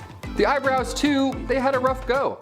Eyebrows were completely plucked off back then in order to make the forehead bigger. Yeah, you need that 1800s 5 head. That's the trick, apparently. Imagine if I shaved my eyebrows off and then painted my face like pale white. Honestly, I do it for the clicks. I do it for you guys. This 5 head look didn't last forever, thankfully, but for a hot minute it almost got worse. In the late 17th century and early 18th century, these leading ladies would shave off their eyebrows and then they would glue on mouse skin to replace them. Like a band-aid, only horrible and stinky. Since their face was freshly painted and the glue game was weak, they would have one shot only to stick these puppies on. You just gotta eyeball it and hope that it works and that it looks in the right spot. I don't know. You put them on too low, you're gonna look upset all day long. Eyebrows are angry sisters, not angry twins, okay? Remember that. Number 6, lip paint. Red lips always lie, especially when you don't know that ammonia is mixed in with it. How jolly. Back in the Victorian era, the pale look, red lips, beauty marks, you were trying to look like a literal queen. That was the whole point. So women in the 1800s would either make their own compound themselves, which didn't work obviously, or if they had some money, they would buy some. The main ingredient in these days were not ideal. Crushed up insects, which already could cause allergic reactions when applied to your lips, but the ammonia mixed in really put the nail in the coffin at that point. Ammonia and crushed bugs? What am I, Oogie Boogie? What am I making here? What am I applying? Number 5, corsets. I can't even imagine how hard it was to wear one of these. Like, I have no chest. I'm just a diving board, and already this is a nightmare. I can't even imagine. The Victorian corset, okay. Tiny waist, curves, look, the whole thing. Obviously, this was horrible for your body. Just looking at this, you're like, ugh. Your ribs would literally slowly deform, as well as your spine misaligning. But instead of talking about how horrible this obvious one was, let's talk about that corset duel from 1836. Yeah, have you heard about this? That's a real thing. Hungarian princess Pauline von Metternich was married to Prince Clemens. She had to marry her uncle when she was 20 back in the 1850s, so surprise, surprise, she was a little unhappy. Weird, right? So since the marriage began, her husband, he was involved in numerous affairs. He liked going after actresses or singers, whatever. He barely paid any attention to her. That is until, you know, she started to have fun in life. Then he's like, ugh, what are you doing? Yeah, once she got over this gross prince, she had a great time. She drank, she smoked, she defied convention, but most notably, her duel in the summer of 1892. She challenged another royal, a countess, to a duel in nothing but a corset. How badass is that? To this day, it's not yet determined who won per se, but a princess dueling in the dark after some drinks? Yeah, that should be a musical. Forget Frozen. I want to watch this on DVD. Let's go. Number 4, deadly nightshade. Macbeth's soldiers used deadly nightshade to poison their enemies. And during the Victorian age, women would apply nightshade to their eyes, just so they look nice. Awesome, so this is horrible. Let's talk about it. The pupils would become larger after this, okay? That was the whole point of putting poison in your eyeballs. The thing that makes deadly nightshade so commonly known is the sweetness of the berries. Have you ever been outside and you see a berry and like 30% of you really wants to eat that berry? Well, curiosity kills. Deadly nightshade can be found in Europe, Asia, and Africa. It grows purple flowers in groups of 3, along with those inviting purple berries. Just 2 to 4 berries can kill a human being, so don't. When in doubt, just don't eat them. And the flower as well. Don't ingest this, you'll get poisoned. And also, don't put any near your eyeballs, in this century or the next. Number 3, bustles. So while corsets are one nightmare, bustles are just an entirely new thing. Tiny waist wasn't enough, eh? Had to get big old dump trucks as well. These Victorian folks went hard in the paint. Figuratively and literally, I guess. Bustles were also known as the Grecian bend. Big old booty bend, that's it. It came to town in the 1870s and it took the idea of wearing a cage as a skirt to just having the back part extend out. Ah yes, an update, an upgrade, I guess. Then the fabric was draped behind the butt. Hope you don't like sitting down ever, because that's obviously not an option. Corsets would move your organs around slowly, and bustles would slowly damage your back. So let's leave this one in the 1800s. I think that's probably for the best. Number 2, red lead redemption. Look, I'm pretty new to skincare routines, but I'm trying, okay? I'm trying to get rid of these bags under my eyes. I'm trying to sleep and drink water, all that jazz. Back in the 18th century, those bags under your eyes were a lot harder to get rid of.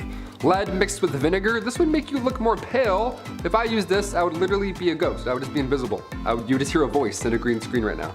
In the 18th century, that pale look was ideal, but this lead vinegar mix also smoothed out your face. So what could go wrong, right? Queen Elizabeth I used cosmetics containing lead, mercury, and arsenic. Those powerful 3 things you don't want anywhere near your face. Yeah, arsenic too, the same deadly poison that took out George III and Napoleon Bonaparte. Just the worst ingredients in the 1800s cosmetics game, really. The Agency for Toxic Substances and Disease Registry has arsenic on its priority list of hazardous substances. Toxic metal exposure is still an issue we're facing today in this century, so I hope this is eye-opening. Sans poison eye drops, I hope it's eye-opening.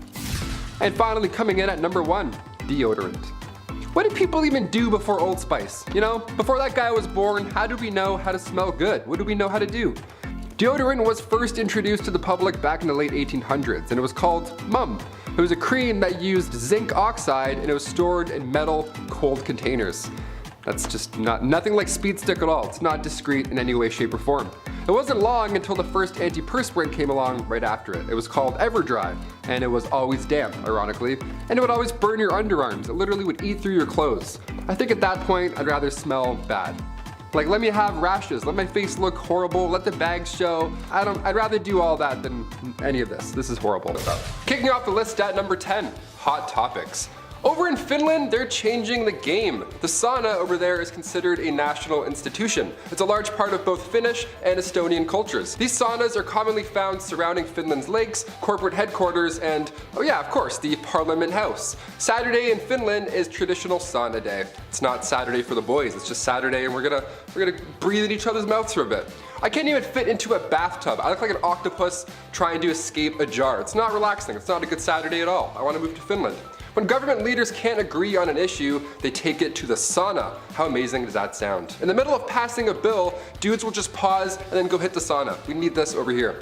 Finns describe the sauna as a secret weapon behind their diplomatic advances. Director of the Finnish Employers Confederation described the ritual, saying that it's easier to discuss problems openly. It's like when we're doing a presentation in class, they always say to imagine everybody naked. Well, this was just that scenario played out in real life. Take away the briefcase and tie, you're just a naked dude sitting on a bench talking about inflation. Kind of an odd picture when you think of it. Number 9, the outhouse. One thing I am glad I don't have to deal with anymore is outhouses. Not that I ever did, it's just something I don't want to do. I called the chief again last night and he said it wasn't it again. Outhouses have been around for a long time. Technically just a hole in the ground where the business is done. It wasn't until later a small wood shack was built around said hole, and then it became an outhouse. Because the design of the outhouse is quite simple, there is a few design flaws that really just don't make any sense.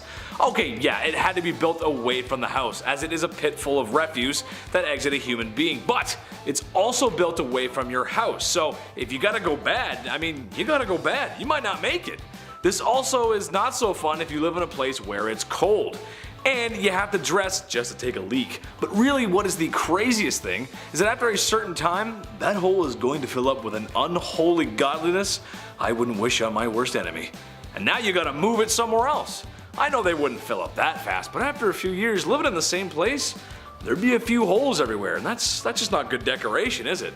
Not to mention, if you were living in the time of the expanding West, an unseen rattlesnake or scorpion could make the potty time your last. I'll just stay indoors, thanks. Number 8, there's not a Visine for that. Does anybody else sneeze when they look at the sun, or is that just me? Do I have issues? I have a handful of allergies, and one of them apparently is a star. That's neat.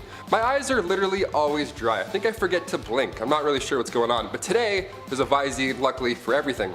Eye drops are common, but written in the oldest book of medicine, the Ebers Papyrus, chock full of ancient Egyptian medical recipes, it contained old optical treatment. Even in Egyptian artwork, you can find ancient cataract treatments. British archaeologist Austin Henry Layard found these clay tablets from ancient Babylonia around 625 BC, and treatment for dry eyes was a little different than today. Today all you have to do is and you're good. Back then, you had to get chemicals from plants and then mix them with prayers. Good game, good luck. One ancient tablet described the treatment of the time, saying, if a man's eyes are affected with dryness, he shall rub an onion and then drink a beer and then apply oil to his eyes. Just mix all that put it in your mouth, and then thou shalt disembowel a yellow frog, mixed in its gall and curd and applied to its eyes. I don't even know what the that means. Like, imagine getting that on a prescription. You're like, a yellow frog? What? Number 7. One night with Venus, 2 years with Mercury. It wasn't too long after humans discovered toe curling that as much fun as that may be, there can be some unfortunate side effects. Knowing somebody in the biblical sense can transmit not so fun diseases, if you catch my drift. Like syphilis. Early stages being sores and uncomfortable rashes, late stages having much more serious side effects, like blindness, heart disease, and oh yeah, it can make you go crazy. So throughout history, and especially before there was antibiotics, how do you treat a disease so common amongst people participating in the devil's dance? Liquid mercury. Yep. People tried to treat a disease by consuming liquid mercury. When applied to the skin, it burned.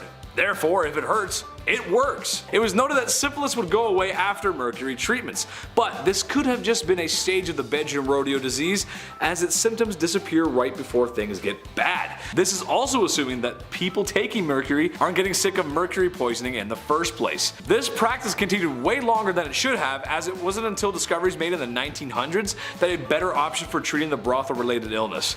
Honestly, with this kind of logic, anything's possible. Sky's the limit when you're crazy. Number 6. The Great Stink of 1858. It's one thing living through a pandemic, but at least we're not living through something called the Great Stink. Yeah, the Great Stink of 1858. Who was responsible for this? What did you eat? What happened?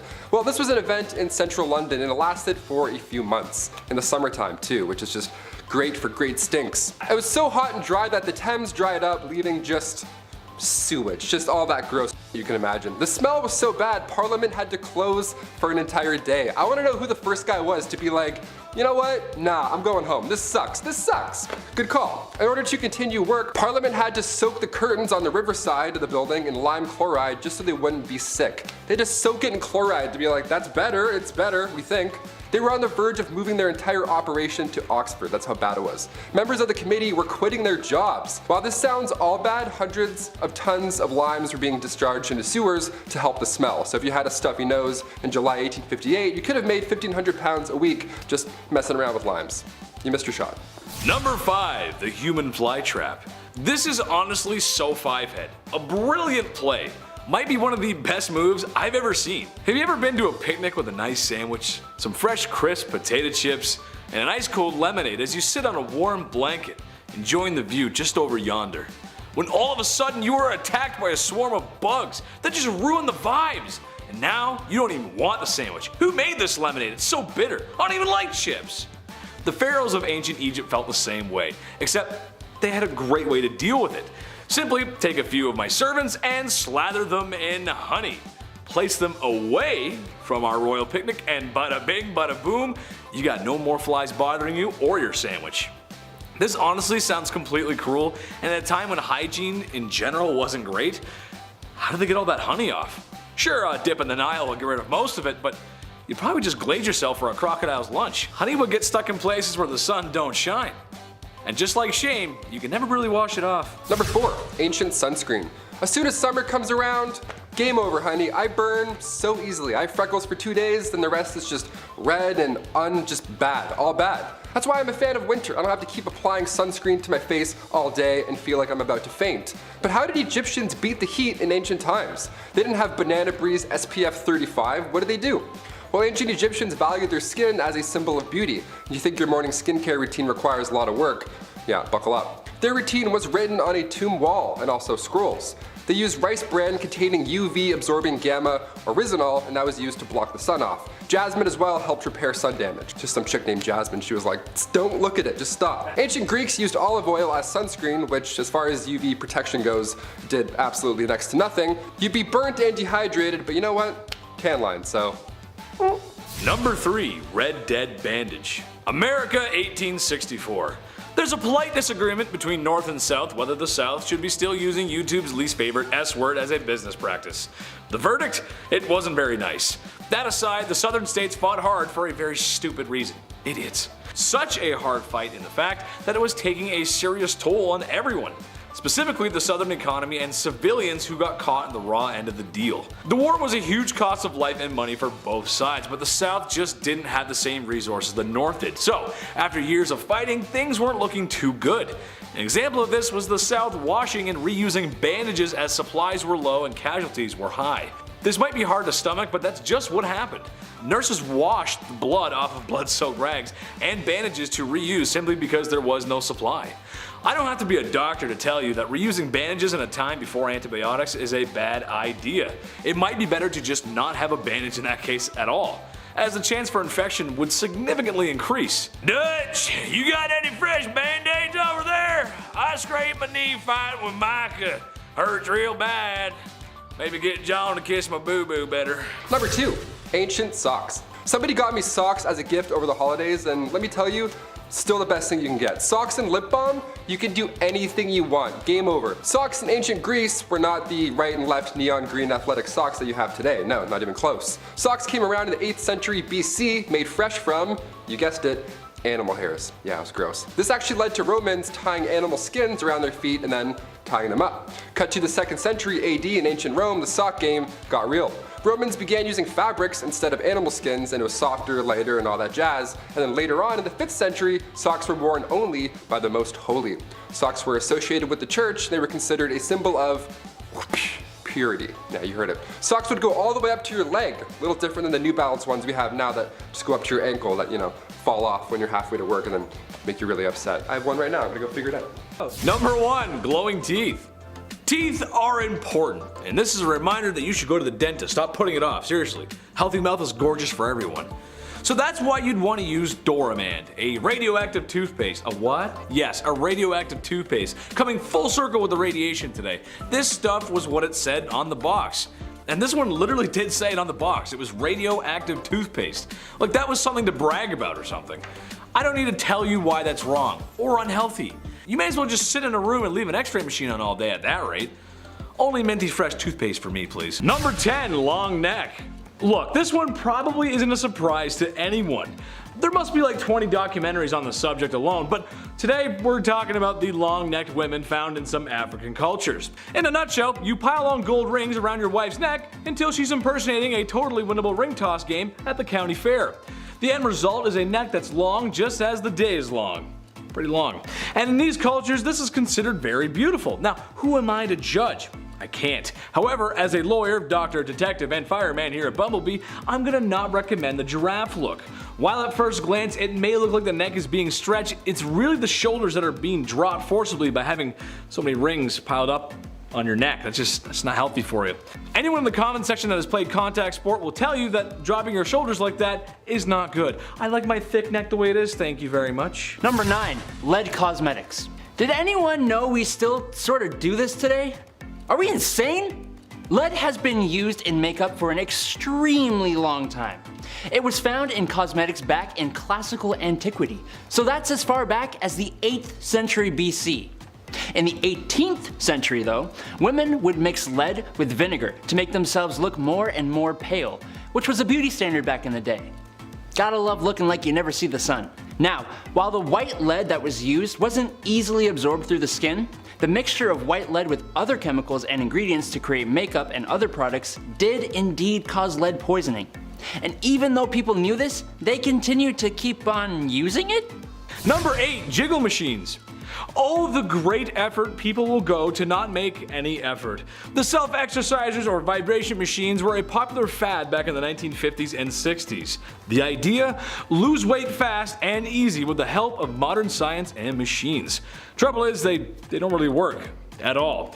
In a way, it's pretty similar to the snake oil men of the past. A common issue, a weird solution, and then a great marketing, well, that would make for a fad. Someone had to just make bank on it, I know they did. I mean, I get the appeal. I do. I wish I could be a 1950s housewife with a vibration machine, so I could be beach ready. But being a 1950s housewife means I'm so busy. But with a belt machine, it means I can keep my hands free, so I can reach for my favorite brand of menthol cigarettes and my third morning martini. Boy, I sure love this modern world. Wow. Number 7, ear scoops. When I think of all the things I use a scoop for, I think of ice cream and sugar for my tea. Well, now I'm going to be thinking about how people in the Viking era, all the way to the later post-Tudor times, used to scoop out their own earwax. Yes, an ear scoop was a tiny little brass or copper spoon with a twisted handle that went to a point. The spoon part was used for scooping, while the pointed end was used for pooping. No, I just wanted to say that. It was actually used for cleaning the fingernails of dirt. Thanks, ear scoops. Now I'm never going to look at a spoon the same way again. Number 6, hangover mask. Okay, picture this. It's 1946. WW2 is over. Life's getting back to normal. You live in a major city, so you decide to take a night on the town with your friends.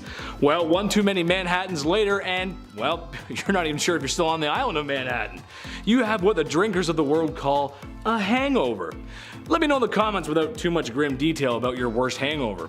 What was your poison of choice? I'm curious. Many men and ladies have found themselves in bad places in the morning after so many drinks, only if there was something to cure said hangover. Well, ladies, you're in luck. The hangover mask aims to cure that. It's basically just a mask with plastic ice cubes. However, I'm gonna get a little personal and say that every hangover I've ever had, I didn't need a face mask. I needed some water. And a bucket since the bathroom was too far away. I don't know why would your face need to be cold? I don't really understand that part. I don't know. Number 5, tooth removal. Here, I found this quote from a dentist in the medieval period who would travel from town to town. Take some newts, buy some called lizards, and those nasty beetles which are found in fens during the summertime. Calcine them in an iron pot and make a powder thereof. Wet the forefinger of the right hand, insert it in the powder, and apply to the tooth frequently, refraining from spitting it off. When the tooth will fall away without pain, it is proven. Hey, if it is proven, who am I to say otherwise? Just some lowly YouTube host. If you weren't using your Newton beetle powder to remove your tooth, then it looks like you're going the much more old-fashioned tooth-pulling route. And that was much, much worse. They had rudimentary anesthetics that was possibly used then, but you had to worry about bleeding and infection. I think I'll stick with my beetle newt powder. Number 4, Rejuvenique mask. I got another mask for you guys, I know, but I saw this and I just didn't know what to think, honestly. It's a mask that you wear, but it's plugged into a battery pack and it sends pulsations to your face. After, of course, you've applied the toning gel. What the heck is toning gel? I don't know. This is supposed to tone your face, apparently. Your jawline, or I just feel like plunging your face into a mask that's hooked up to a voltage, that's just a bad idea. Oh, yeah, and also a bad idea is the mask itself. Look at this thing. I mean, that's a heinous looking mask right there. You can come home from school one day, and your mom's gonna be sitting at the kitchen table looking up Michael Myers. Oh, that's not okay. Please don't do horror movie beauty stuff, ladies. Please, no. I don't want to be scared. I don't like scary stuff. Number 3, spit black.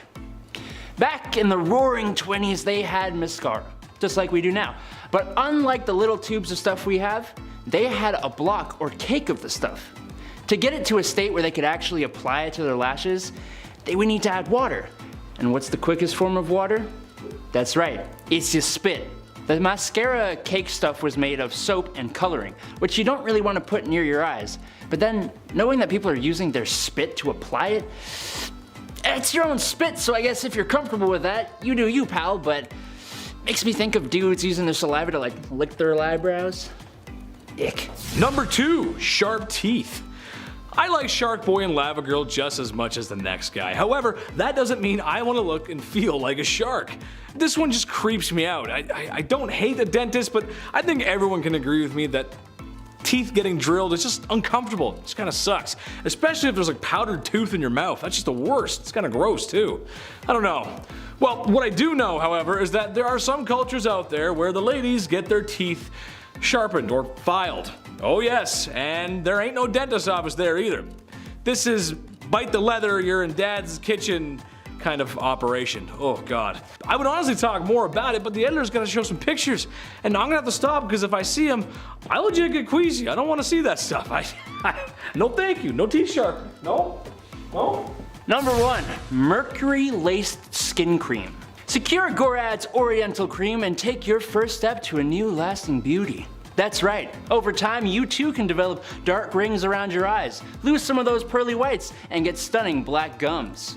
That's because Gorad's Oriental Cream is made with calomel. What is calomel, I hear you ask? It's a mercury compound. Yeah, it doesn't sound so good anymore, does it? While the women of the 1920s who used this product maybe once or twice would be fine, those who used it over long periods of time subjected themselves to mercury poisoning. But hey, Gorad's cream came in white, flesh, and whatever the hell color Rachel is supposed to be. Kicking off the list at number 10, pig toilets. Yeah, we'll start off with a nasty one. Look, we're on the part 6 now. We're talking about some ancient hygiene practices. It's gonna get gross, it just has to at this point. I've talked about Roman toilets, horsehair dental floss, so now we gotta dive into some yucky stuff. Pig toilets began around 200 BC in China, and these pig toilets were actually pretty common. You would just go to the washroom over top of a pig pen. It's pretty straightforward. It's pretty awful, but also it's all they had. It's pretty awful, but I would say it's worse for the pigs, definitely worse for the pigs. The pigs would eat the waste because it was mixed into their food. They couldn't tell the difference. Ugh, horrible. This was one of the few options to manage waste, especially in areas where plumbing wasn't possible. I talked about pigs going to court in a recent Bumblebee video. If I was a pig, I would be pressing charges left, right, and center after this. That's so disgusting. We're already at number 10, and I want to puke. Nice, buckle up. Number 9, water closets. This one sounds fun. A closet full of water. What a blast, pun intended. Back in the 1800s, all over Europe, our modern day version of the bathroom came to life. Thankfully, I'm very glad this happened. If it didn't happen, it'd be a little bit different nowadays. It takes two things to have a water closet. A home big enough for a room purely devoted to waste, which is amazing. And of course, running water, that definitely helps. Sir John Harington, godson to Queen Elizabeth I, was determined to invent what we now know as the basic toilet. Back in 1596, he created this idea, and people actually made fun of this guy for spending so much time working on a useless device.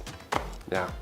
The more we know. Cut to 200 years later, another inventor by the name of Alexander Cummings reworked the water closet, added an S-trap, the little valve between the top and the bottom parts of the bowl, and now we're on the right track. Then a couple years later, in 1777, Samuel Prosser applied for a plunger closet patent and got it. A year later after that, Joseph Bramah enters the toilet game, adds a valve on the bottom, an old school ball cock. So we're getting there, slowly over time. Different inventors are bringing their new ideas in, all so that we can go and take a shit. Brodmann was a sailor at the time, so his water closet was often used on ships of that era. Today we have toilets that flush automatically. Once you get up or move around, the sensors think you're done, and then they blast away. If you stand and wipe, good game. This thing's gonna be making noise all day long. Number 8. Bald face. In another video on things too woke for this era, I talked about how it was once cool to have no hair on your face at all. I can't grow any facial hair, so this reaches out to me. This is good. I like this. I like punching in on this fact. Well, Queen Elizabeth I was the first to bring this idea into Western culture. She influenced women to completely pluck their eyebrows, and on top of that, they would also shave their hairline back as far as they could, so their faces would be as large and as big and bright as possible. Just right there, like the big moon. It was common for women to soak bandages in a mix of ammonia, vinegar, walnut oil, all to hopefully suppress the hair growth on their forehead. Facial hair was removed, but body hair, that was left untouched. The Catholic Church also influenced the look. Growing your hair out was a feminine display until you went out in public and had long hair. Then it was immodest. Because, of course. Number 7, loincloths. Okay, I have to adjust the jeans for this one. Going back to ancient Roman and ancient Egyptian times, the loincloth was used by all. Neat. Either that or you would just be naked. So, you know, if you're a nudist, great. Hit the thumbs up if you're a nudist. I don't know why I said that. We're gonna keep going. I found this neat step-by-step on the internet how to make your own loincloth. And it's a bit more complicated than throwing on sweatshorts and calling it a day. We don't have a lot of archaeological evidence today because these linens barely made it through a decade, let alone all this time. But ancient Romans would use leather also to make underwear, which is, just imagining that, I'm like, it's hot. Hot goat skin wrapped around your waist in the sun. We love it. We still use leather today when it comes to undergarments, but we'll save that talk for another time. Number 6, breast bags. There's a neat term, breast bags. Let's bring that one back, see if it sticks. Now, contrary to what I just explained over at point number 7, women, more often than not, didn't wear undergarments in the Middle Ages. Up here, at least. But in 2008 at Austria's Langborn Castle, something that resembled a modern-day bra was discovered. It's believed that only higher-ups, ladies of nobility rather, were the only ones who had the privilege to wear these breast bags, or breast cups. I say breast bags, sounds a little funnier. We have bags of milk in Canada, so you know, I'm connecting the, yeah, that's I gotta connect the jokes. I can't say much personally, but this does not look supportive enough at all. It's like a pirate flag, it's like ripped apart, this is nothing. If you have back problems, I don't think these breast bags are gonna help you. If you're ever catching up on some 13th century readings, well, now you have an image when you see the word breast bag. This eye patch that they called support. Number 5, cesspools. Ooh, gross transition. If you're gonna make a massive castle, you need to know where to build certain rooms. Like say over a cesspool, for an example, that might be important. Just plug your nose.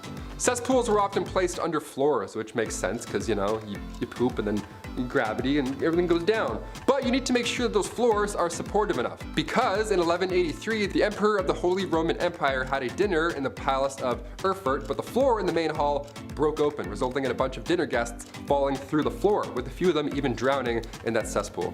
What a horrible way to go. Then again, in 1326 England, Richard the Raker had just sat down for dinner, guy hasn't even started his meal yet, and then again, the floor broke and he fell through and drowned. I'd say chamber pots were safer, definitely, but when it comes to waste, honestly, just out of sight, out of mind. Just get that away from me. Literally, pun intended. Number 4, towels. I'm pretty picky when it comes to towels. I always have to have way too many just ready to go at all times. You know, in case I want a bath, in case I want to have 2 baths in a row, you never know. Today we have nicer towels at hotels than anything, honestly. We all know somebody with a Bahia Principe resort towel in their closet, and you're like, really? Really, you thief? Okay, I'm telling. Around the 1800s, flour sack towels were the best you'd get. Now around this time, suppliers were packaging flour and other foods in these cotton sacks. This saved big time on barrels, and eventually they were cut into tea towels.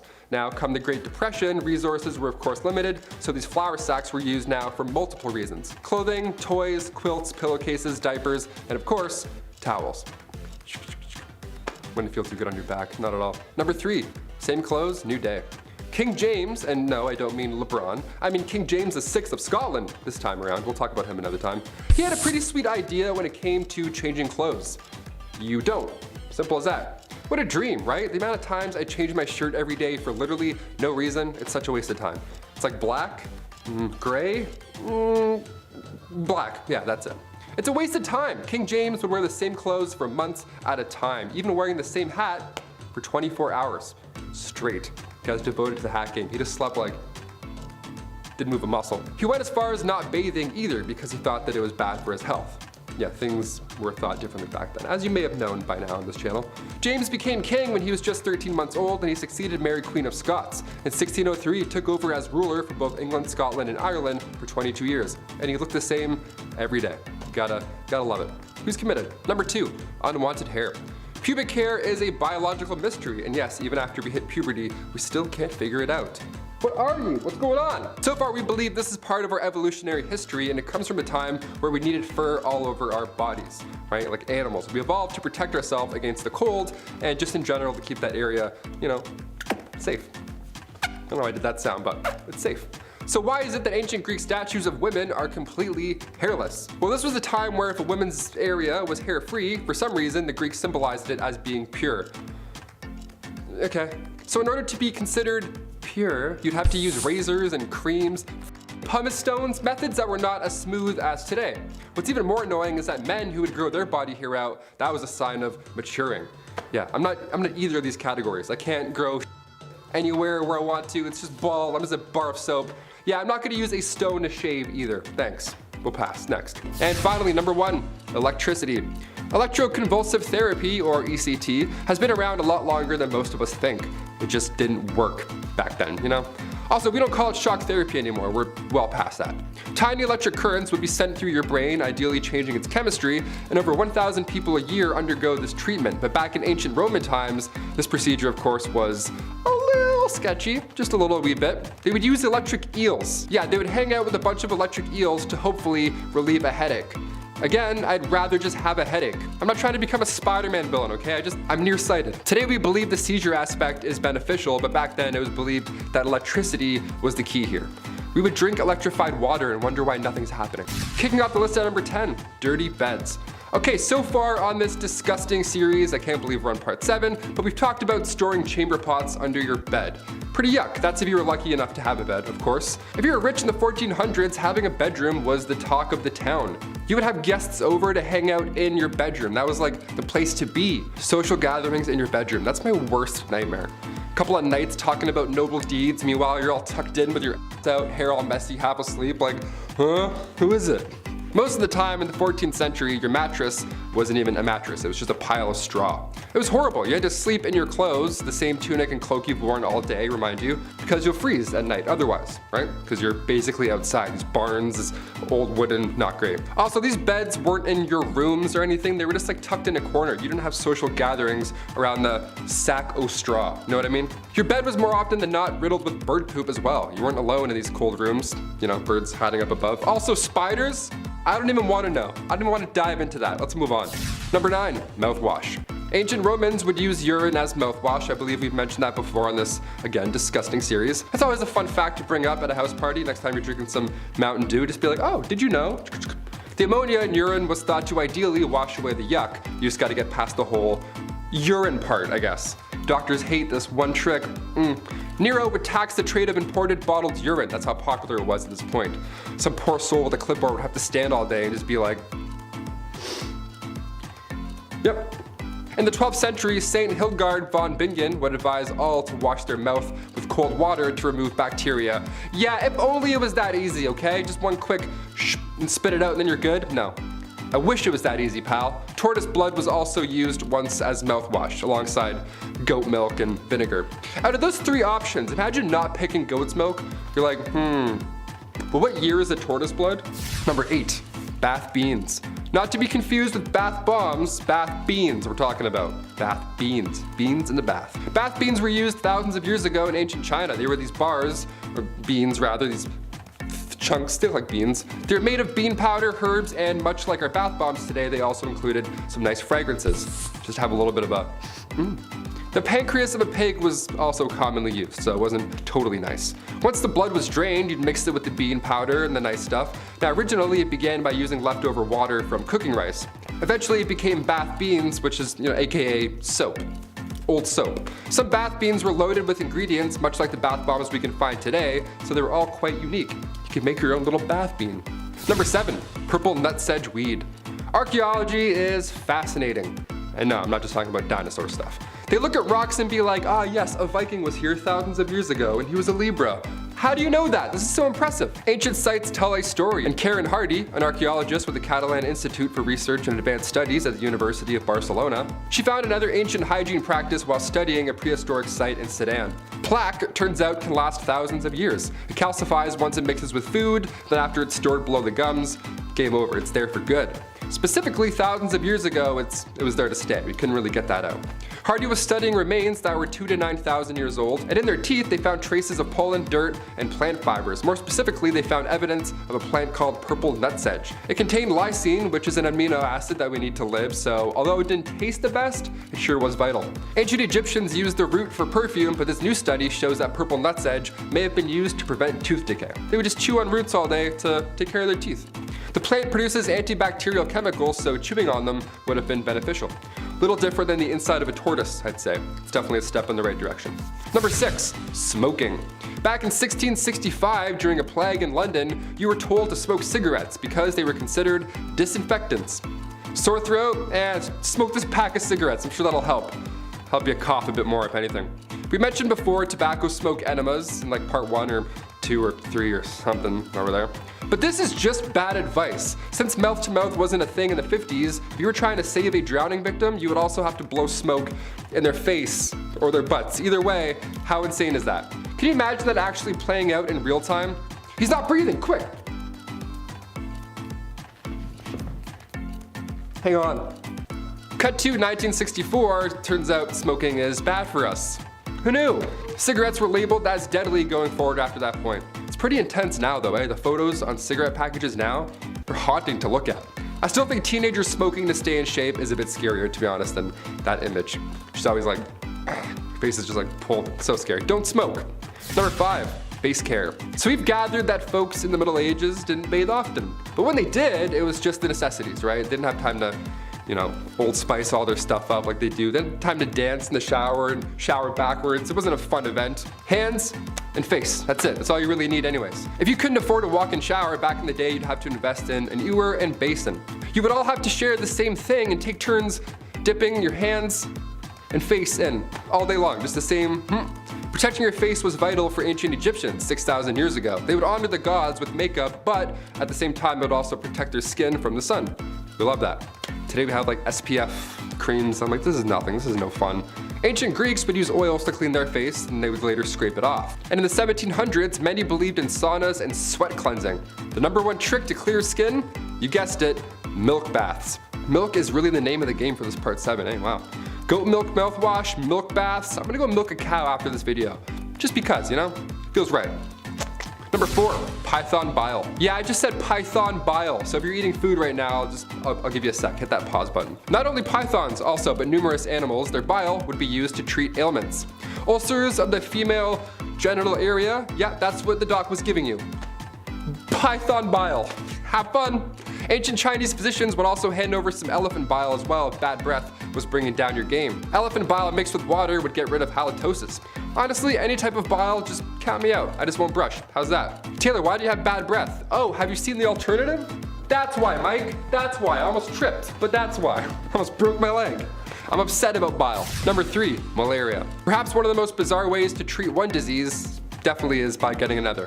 If you suffered from syphilis back in the early 1900s, there wasn't really much help you could get. That was until Austrian physician Julius Wagner Jauregg came along. He received the Nobel Prize for this discovery, and as bad as it sounds, it's honestly quite the breakthrough. Julius discovered that malaria-induced fevers were the key to treating syphilis. Nice. Now I guess, we don't do this anymore because, well, malaria is still horrible, and a hefty amount of patients lost their lives trying this method. So no, we at Bumblebee do not recommend this method. We have other ways to treat it now. Number 2, rabies. It's a part 7. Let's talk about rabies. Might as well. This is a haunting list so far. Pre-rabies vaccine, I mean, what the hell did we do? Before 1885, that's when French scientists Louis Pasteur and Emile Roux, they developed the first rabies vaccine. We were pretty much SOL if a rabid animal were to bite you beforehand. I mean, one of the leading theories to prevent the spread of rabies was to not let your dog outside while there was a full moon. You know, that middle-aged bull where every remedy just sounds like a side quest in Skyrim, that kind of stuff. Oh, you'll need 1 egg and 2 pigeons. I'm like, what? I have strep. What are you talking about? In 16th century Europe, it was a literal joke if you had rabies. Doctors quite literally told you to ingest 40 grains of ground liverwurst and wash it down with 20 grains of pepper and a half pint of milk. That's it. That's how you cure rabies. That's how you do it, I guess. You gotta ingest that each morning for 4 days in a row. Oh, and you also need to have a cold bath every day for a month. Imagine if this really was the only solution, even today. Just cuts to us in 2022 with iPads, technological advancements, we're creating new vaccines, but in order to cure rabies, you still need to slam some milk and have a bath. It's like, yeah, that's the only way. That's the only way we've done it so far. Hygiene history is insane. I'm gonna push for a part 8. Hit that thumbs up so I can keep talking about this nonsense. This is insane. I learn something horrible every day here. And finally, coming in at number 1, acne. Ancient Egyptians and Greeks came up with an interesting method of getting rid of those pimples. Now reminder, this was long before Dr. Pimple Popper was ever a thing. You ever click one of those videos and you're watching for like 40 minutes? You're like, I'm gonna be sick. Is that yogurt? What is that? Physicians back then discussed these elevated spots with black tops that can plague your skin for 4 to 5 years. But by squeezing these mysterious spots, you force out the maggot inside. Yeah, blackheads were called maggots back then, so that's pretty horrible. That's gonna be in my head forever. They would refer to severe cases as maggots that lie in bed of roses, AKA your face. That's the bed of roses. If a physician told me I had maggots in my face, I'd faint. Teeth worms and maggots, like just brush your teeth and wash your face and then avoid all that smoke. These disorders were thought to be human skin taking on the properties of animals, so that's pretty wild. So ancient Greeks and Egyptians would use honey, vinegar, turpentine, and emulsion of bitter almonds to solve that problem.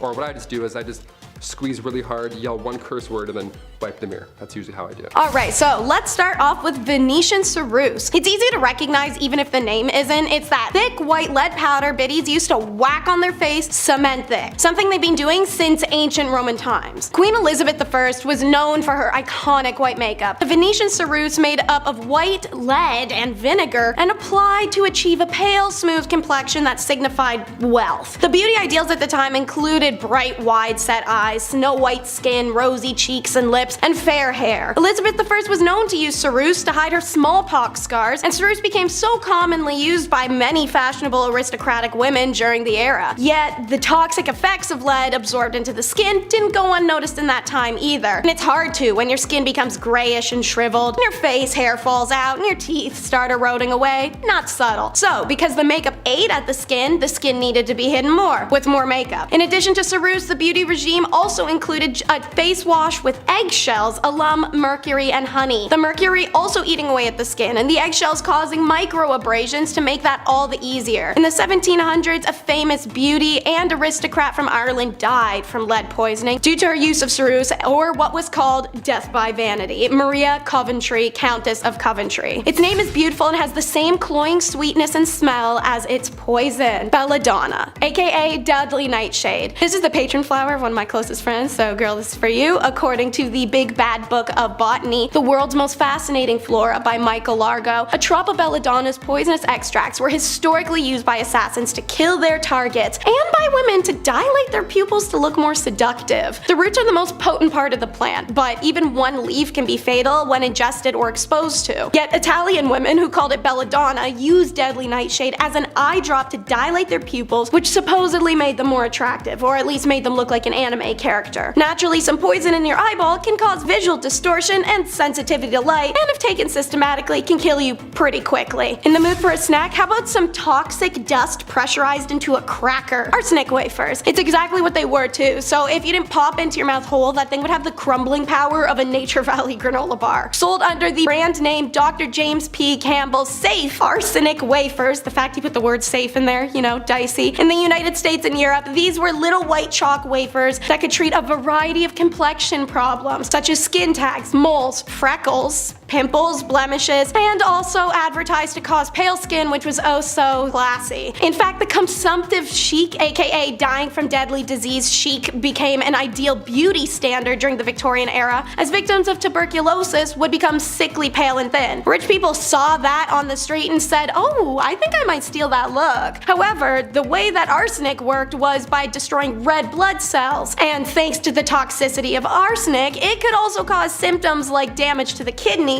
and nervous system, hair loss, and skin lesions called arsenic keratosis. The wafers were marketed as being safe naturally, and while tolerance to arsenic can be built up in small amounts, arsenic is one of the most toxic substances with a median lethal dose of 13 milligrams per kilogram of body weight. To build an immunity would take scientific precision, not snacking on poison crackers you fish out of your purse. Does the sentence dysfunctional hair removing cream raise alarms in you? Because it does in me, and apparently the FDA. It's Cremlu. Advertised as perfectly safe and somehow permanent way to remove hair, this cream actually poisoned the user instead, like everything else on this list. And while women mostly applied it to the upper lip, the problem showed up literally everywhere on the body, according to historian Gwen Clay. Now, women lost their hair all over their bodies, as well as suffering paralysis and even damage to their eyes, she written. So, one of Cremlu's active ingredients was thallium acetate. Thallium was also used as rat poison and has since been banned in the US due to how toxic it is to even people and animals exposed accidentally. Cremlu didn't stay on the market, but it was no thanks to the FDA. The Journal of American Medical Association, which in 1932 described the product as a viciously dangerous depilatory, led to the diagnostic fight against Cremlu by publishing a series of articles about its effects. Women who suffered side effects of the popular product sued the company, forcing it into bankruptcy in 1932 after winning more than $2.5 million in damages. But the FDA, when consulted, could only refer to the JAMA's work, and Cremlu didn't qualify as a drug, and the agency didn't have power to regulate cosmetics yet at the time. Nothing like a beautifier that makes you into a terrifier. Gurad's Oriental Cream. Bonus points for that dicey name. Alright, so it's the 1920s, and there's a popular beauty cream called Grad's, and it's been on the market for decades, regardless of the horror stories you'd hear endlessly about it from all your girls. It constantly caused mercury poisoning from the calomel compound in it, which was no picnic to go through. Then, party on, you would develop dark rings around your eyes and neck, get bluish black gums that were jiggly like jelly, and lose teeth before dying from organ failure. Though women could wear the cream once or twice without ill effects, over time that definitely changed, but as mentioned, it was one of the products that just stayed on the shelves. The cream was available for decades, but the FDA started to regulate cosmetics in 1938 thanks to the Roosevelts at the House of Horrors event. Calomel was no longer allowed, which means I'll never experience a magic of a mercury-filled makeup, or figure out what the color Rachel cream was supposed to be for this brand. Become skinny by inviting a parasitic man-eating worm into your body. It's the tapeworm diet. And since this is still around today despite being illegal, I want to take a moment and say your body is genuinely beautiful and there are thousands of other options before this choice. So the idea is simple and gross. You take a pill containing a tapeworm egg, and once attached, the parasite grows inside of the host, ingesting part of whatever the host eats. In theory, this enables the dieter to simultaneously lose weight and eat without worrying about calorie intake.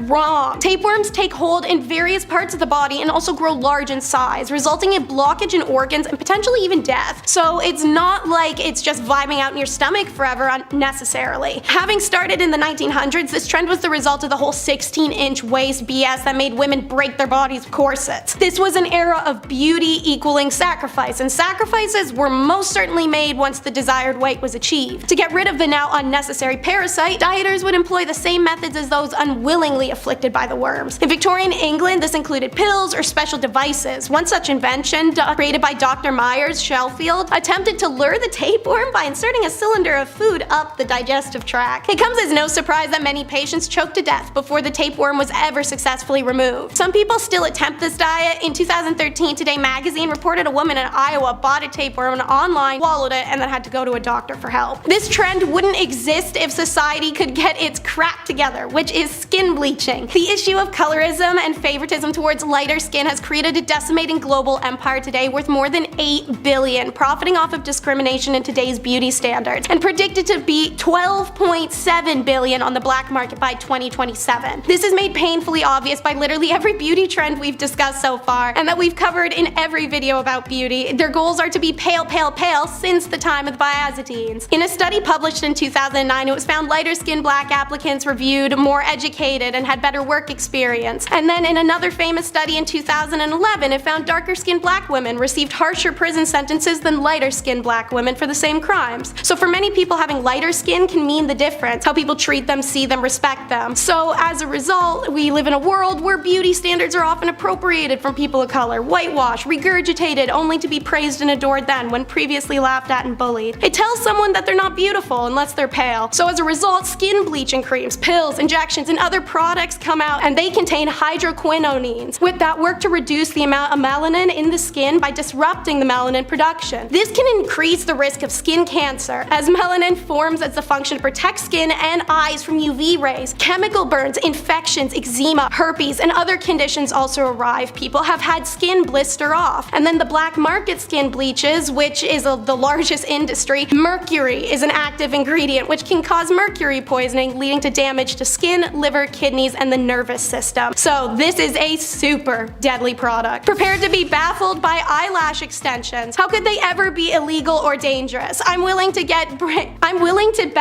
that brains jump to glues, or maybe the lashes banned being made of something poisonous. Wrong and wrong. Be ready to yak, this one's rough. So tales of eyelash extensions in Britain seem to have been spawned by an 1882 news snippet by Henry LaBouche in Truth, which is referred to as the popularity of this procedure amongst Parisian beauties. Here is some of the snippet for you from the Dundee Courier, July 6, 1899, that describes the procedure. Be ready to fast forward if you're the queasy type. So, if your eyes are unattractive, you may make them irresistible by transplanting hair. Sounds alright. There's specialists who make a handsome living out of the process of transplanting hair from the head to the eyebrows or the eyelash. Let me jump ahead to through the Shakespeare talk here. Okay. An ordinary fine needle is threaded with a long hair genuinely taken from the head of the person being operated on. The lower border of the eyelid is then thoroughly cleaned, and in order for the process to be as painless as possible, rubbed with a solution of cocoa, not the hot chocolate one, the white one. The operator then, by a few skillful touches, runs his needle through the extreme edges of the eyelid, in and out along the edge of the eye, leaving hair threads in loops of carefully graduated length. Most of the hairs have been transplanted, take root and grow, but a few fall out. I've hated every second of that, so let's just move on. Yeah, psych guys, I'm gonna actually talk about more eye getting poked. So this is Lash Lure, a new and improved lash dye that would stop you from putting mascara on every day. Take my money. First manufactured in 1933, it was a beauty salon exclusive and bragged of it leaving you with a radiant personality. The first adverse after effect was reported literally July that year. Severe dermatitis of the eyelids surrounding the skin and edema that almost began immediately after dyeing the eyelashes with the Lash Lure product. Complete relief only occurred after they removed all her eyelashes. 4 months later, 4 new cases of adverse side effects with Lash Lure that included vesicular eruption and marked edema, as well as choroidea. Okay, never mind, big words you guys. Their eyes were essentially bubbling and melting. It takes a year for the first fatality, a 52-year-old woman who made the mistake of plucking her eyebrows before dyeing them. Within hours, her eyes swelled shut, then her fever went to 104, and after 8 days of agony and eyeball ulcers and decay, she died. Not only was there a rash, yes pun intended, of side effects from Lash Lure in 1933, but Franklin Roosevelt became president, and Roosevelt had a major goal to better public health. And in 1933, Chicago Fair said he put up the House of Horrors, showing befores and afters of unregulated products' effect on people. One was a woman before and after being blinded by Lash Lure. Still, it wasn't until 1938 that the federal FDCA passed, which finally regulated cosmetics. The first product seized under the new law was Lash Lure, which was alleged to have been adulterated with poisonous or delirious substances substances, a coal tar preparation, and a bunch of other big scary terms. Last but not least though is radium girls. When radium was discovered and successfully used as a cancer treatment, people made the mistake of seeing it as an all-powerful health tonic, taken essentially like a probiotic. It became an additive in a number of everyday products, from toothpaste to cosmetics and even food and drinks. One such preparation, called Radithor, was simply distilled water with tiny amounts of the substance dissolved in it. You could just buy it in cases, you know, like go to Costco, that type of thing. Then came the tacky 1920s fads, and one was glow-in-the-dark water. The dials were covered in a special luminous paint, shone all the time, and didn't require charging in sunlight. It looked like magic. One of the first factories to produce these watches opened in New Jersey in 1916. It hired about 70 women, the Radium Girls, the first of thousands to be employed in many such factories in the United States. It was a well-paid, glamorous job, and since it was the most expensive substance in the world and a wonder drug, Radium Girls believed they were getting healthier as they worked, especially because they were told to lick the paintbrushes to point them. What an honor. Then came the symptoms: the toothaches, the fatigue, the nausea, the loss of taste, the infertility. Then came the first death, Molly Magia, 22, who died after years of agony and her doctor removing what was left of her jaw. Radium Girls dropped like flies after that. For 2 years, their employers ferociously denied any connection between the girls' deaths and their work, even when their commissioned study concluded the girls had died from their pain. They did multiple more studies until one gave them the answer they wanted. So the public continued to assume radium was safe in their beauty products and in their food. In 1925, Harrison Martlin's test proved conclusively radium had poisoned the watch painters by destroying their bodies from the inside. In 1927, attorney Raymond Barry agreed to accept this case, but many of the watch painters had just months to live and were forced to accept an out-of-court settlement. Still, their experiences made the issue of radium safety front page story across the world, so even if the United States Radium Corp denied its role and women continued to get sick and die for 11 more years, it wasn't until 1938 when a dying radium worker named Catherine DeWolf Donahue successfully sued Radium Dial Co. over her illness, and that issue was settled. Kicking off the list at number 10, Coremlu. It's the 1930s, you're looking for a way to get rid of those upper lip hairs. Well, Coremlu promises to have your back. They actually promise to have your armpits as well. Yeah, armpit hair and upper lip hair. Gone. For good, you say? Wow, that sounds absolutely lovely. Just don't read the fine print, don't flip it and zoom in. Don't zoom in. This cream was applied to the upper lip, but side effects caused hair loss all over your body. And sometimes users would suffer from paralysis. It was on the market for $10, which back in the 1930s, that's a lot. Like for hair removal cream, that's a lot. Those are like Beats headphones? What is this? The Journal of the American Medical Association called this product out as viciously dangerous. Rightfully so, and those who suffered from those harsh side effects collectively sued the company into bankruptcy come 1932. The silent killer here in the cream was thallium, commonly used as rat poison. That ought to do it. Number 9, ancient birth control. Although birth control today is easier than in ancient times, it's still a chore. It's routine, it's something you have to keep track of daily, and things go wrong if you don't and lose track. There's a plethora of side effects. You have to take fake ones just so your body, your hormones are all over the place. You can get cancer from these, you can get blood clots potentially. There's very little research on long-term effects for birth control pills. And also, I'm speaking not from experience. There's no birth control pill for guys. This is wildly unfair. I have the most respect. These pills mess you up. My friends will tell me their side effects and I can't believe it. You're all troopers. Ancient Egyptians, their method of ancient birth control was by mixing acacia fruit with honey and ground dates. This paste would then be used directly, and believe it or not, it was rather effective. Acacia gum ferments and then turns into lactic acid, which can prevent pregnancy. Not all of these ancient methods worked like this. There's another that's really bizarre, and I'll save that for the end. It's absolutely insane, I can't believe it. We'll ease our way there, you know, we'll start nice. Number 8, lash lure. Turning the calendars back to 1933, the year FM radios and drive-in movie theaters were introduced, and as well as the horrifying and deadly mascara, lash lure. This 1930s cosmetic contained a chemical, p-phenyledamine. That's how you know it's bad, when you can't even pronounce the thing. This mascara left blisters all over your face, your eyelids, the whole thing. It was really bad. There was eventually a death in 1933. One woman sadly developed an infection, a bacterial infection, and then passed away. It was so bad that later that year, her before and after photos were used in an FDA display titled The Chamber of Horrors. It was a horrible incident, but a good way to get the attention from higher ups so something like this never happens again. Lash Lure was then the first product in history that was removed from stores entirely, so it worked. We're in the middle of something kind of similar now, I think. Cigarette packages have those horrible side effects to smoking right there on the packaging. The girl with the face. Could we see the day smoking is outlawed? I don't know, I feel like we're close. It's caused quite a few more deaths than Lash Lure, that's all I'm saying. Number 7, bad toothpaste. Damad Toothpaste was advertised in the 1920s. The ad shows a blonde lady with a lovely smile, some would even say glowing. Right below reads Damad radioactive toothpaste. Radioactive toothpaste. That sounds bad. I've played enough Fallout to know that radioactive toothpaste probably isn't a great product, especially to put in and around your mouth. It even loudly advertises its radioactive ingredients. Can you imagine this? Increase the defense of teeth and gums. The cells are loaded with new life energy. Good gums don't bleed, they actually glow.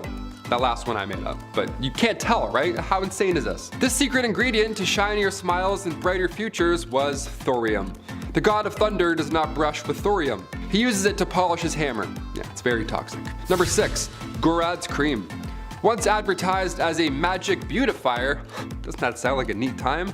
Gorad's Oriental Cream hit the market back in 1936. This cream was supposed to freshen up your skin, make you look lighter, younger, whatever Paul Rudd's doing, whatever his secret is, we're still trying to figure that one out. That sort of thing. But instead, this skin cream had one user ending up in a book that's very Chamber of Horrors style. This magic ingredient that was meant to magically make you beautiful had some magic mercury in it. Not something you want on your face, yeah, at all. The results were haunting. This woman had soon developed black gums, her teeth loosened, and dark rings appeared around her eyes and even her neck. Mercury poisoning is not fun. Number 5, moss. We're halfway through and I'll say it again. I'll remind you all again, I have the utmost respect for you ladies. As a guy doing this list and like writing this list, I mean the things you had to craft back then and then, you know, put, oh my lord.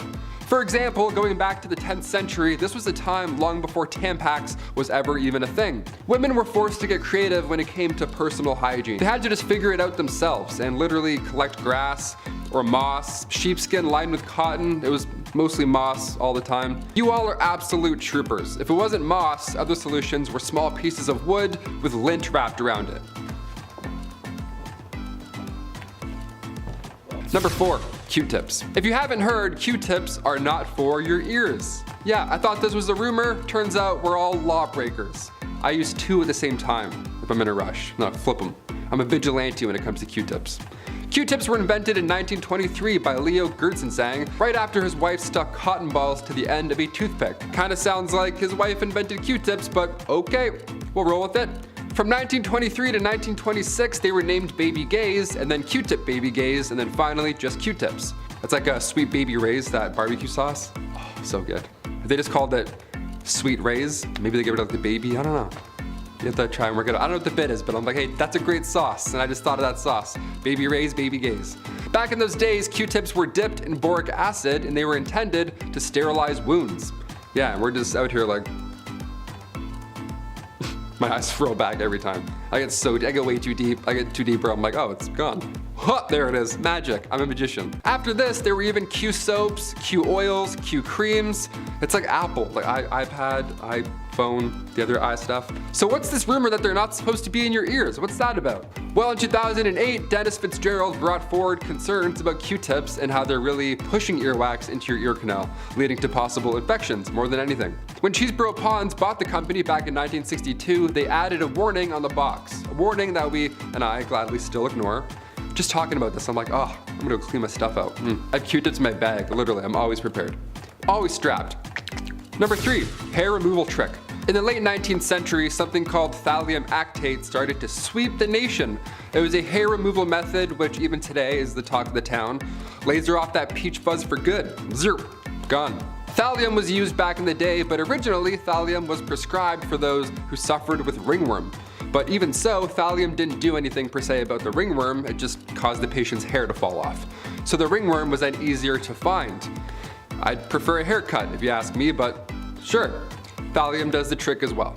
Eventually, thallium was sold as a cream, a toxic cream. It should never touch your skin at all, and it's a face cream. Are you kidding? This thing was once rat poison as well, and now we're rubbing it around like it's Bath & Body Works Noel cream. It's my favorite cream, the green one. Oh God, gone in 2 days. This was outlawed, thankfully, in the 30s, but it had to get bad pretty first. Number 2, Aqua Tana. Going back to the 1600s for this one. Also, if you're a murderino, you'll enjoy this bit of dark history. Aqua Tana was a cosmetic that was sold to women in the early 1630s. It was a cosmetic that doubled as a poison. Yeah, sneaky, right? Some Assassin's Creed going on here. The origins of this deadly cosmetic that was sold and responsible for around like 600 deaths is pretty wild. So back in 1632, two women, Francesca Lasarda and Teofana D'Amato, they both created this poison. They worked together and created it so that when their husbands kissed them on the cheek, they would then be poisoned. But eventually Teofana was caught and executed for her crimes, but her recipe carried on through her daughter, Julia Tofana. She took this deadly recipe to Rome and then kept manufacturing it. Inside this cursed cosmetic was arsenic, lead, and belladonna. Colorless, tasteless, and one of the deadliest. And finally coming in at number 1, more ancient birth control. Okay, we kicked this list off catching up with ancient Egyptians in the aid of acacia trees and all that jazz. So I figured we'd end on a ridiculous birth control method from the ancient Roman days. Cyrannus, who was known as a Greek gynecologist back then, his idea for Planned Parenthood was not a good one. It was not a good idea.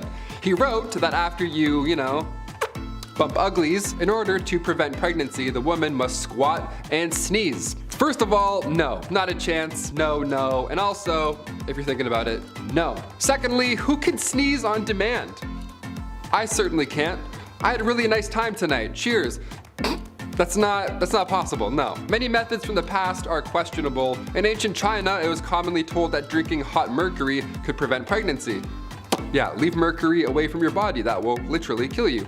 Ancient Greeks would drink blacksmith water because they too thought the exposure to lead could prevent getting pregnant. This idea came back around World War I as well. Women were working in factories and actually trying to get exposed to lead. That was the whole idea. Bad. These are pretty dark, so I'll leave you on this one. In the Dark Ages, European women wore amulets made of weasel testicles to magically ward off pregnancies.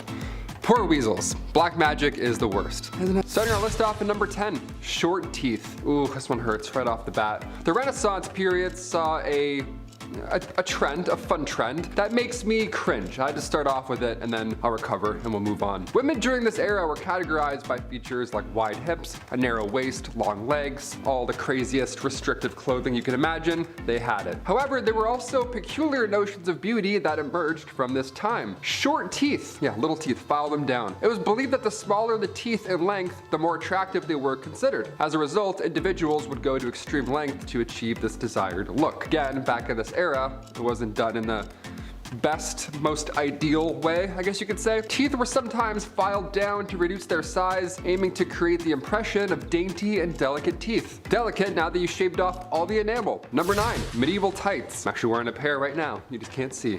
Haha. During the Middle Ages, men would wear tights. Now, this was associated with practicality and functionality rather than fashion. Although I'm sure some of these noble lords absolutely cooked wearing these tights, you know? Look like Link from Zelda. They're great out there. I'm sure some of these guys invented fashion. That's all I'm saying. Sir Lulu of House Lemons. I'm like, oh, these are great.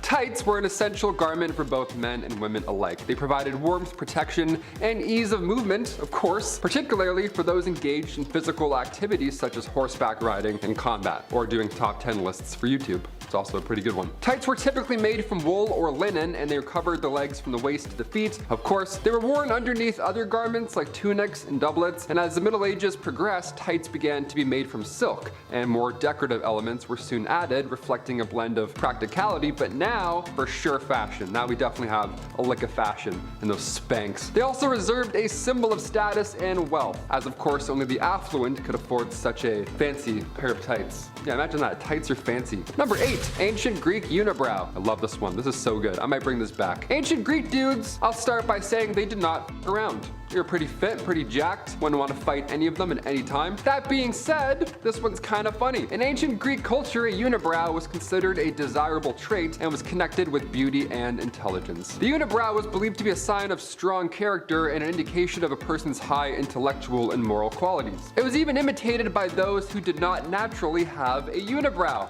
How fun, they would just lie to you. That's great. The ancient Greeks valued symmetry and harmony in physical appearance, and the unibrow was considered to enhance the balance and attractiveness of your face. Damn, maybe I should stop shaving my unibrow right there. Time for my intellectual properties to rise up. Number 7, you're so vain. During the 17th century in Great Britain, the wealthy and aristocratic, they embraced an extreme trend of pale skin. A lot of pale dudes. They also adopted plunging necklines to partially expose their chest area as a fashionable statement. Victorian cleavage, what an invention, we love that. The combination of a pale complexion and exposed clothing symbolized affluence and the ability to avoid sun exposure. Unlike peasants, you know, who actually see the sun day in, day out. God forbid you caught a UV ray and you were also a royal.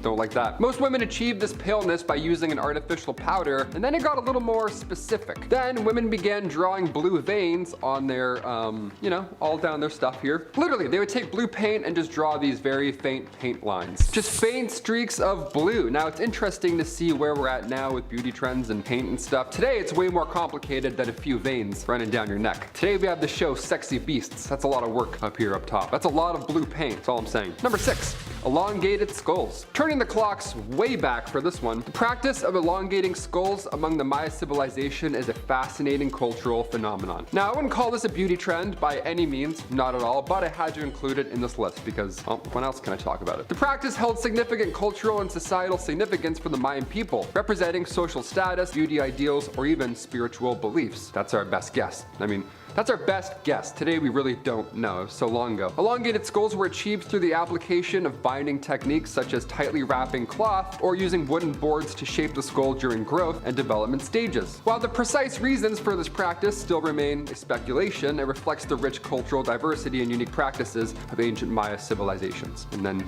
we got to unibrows. You know what I mean?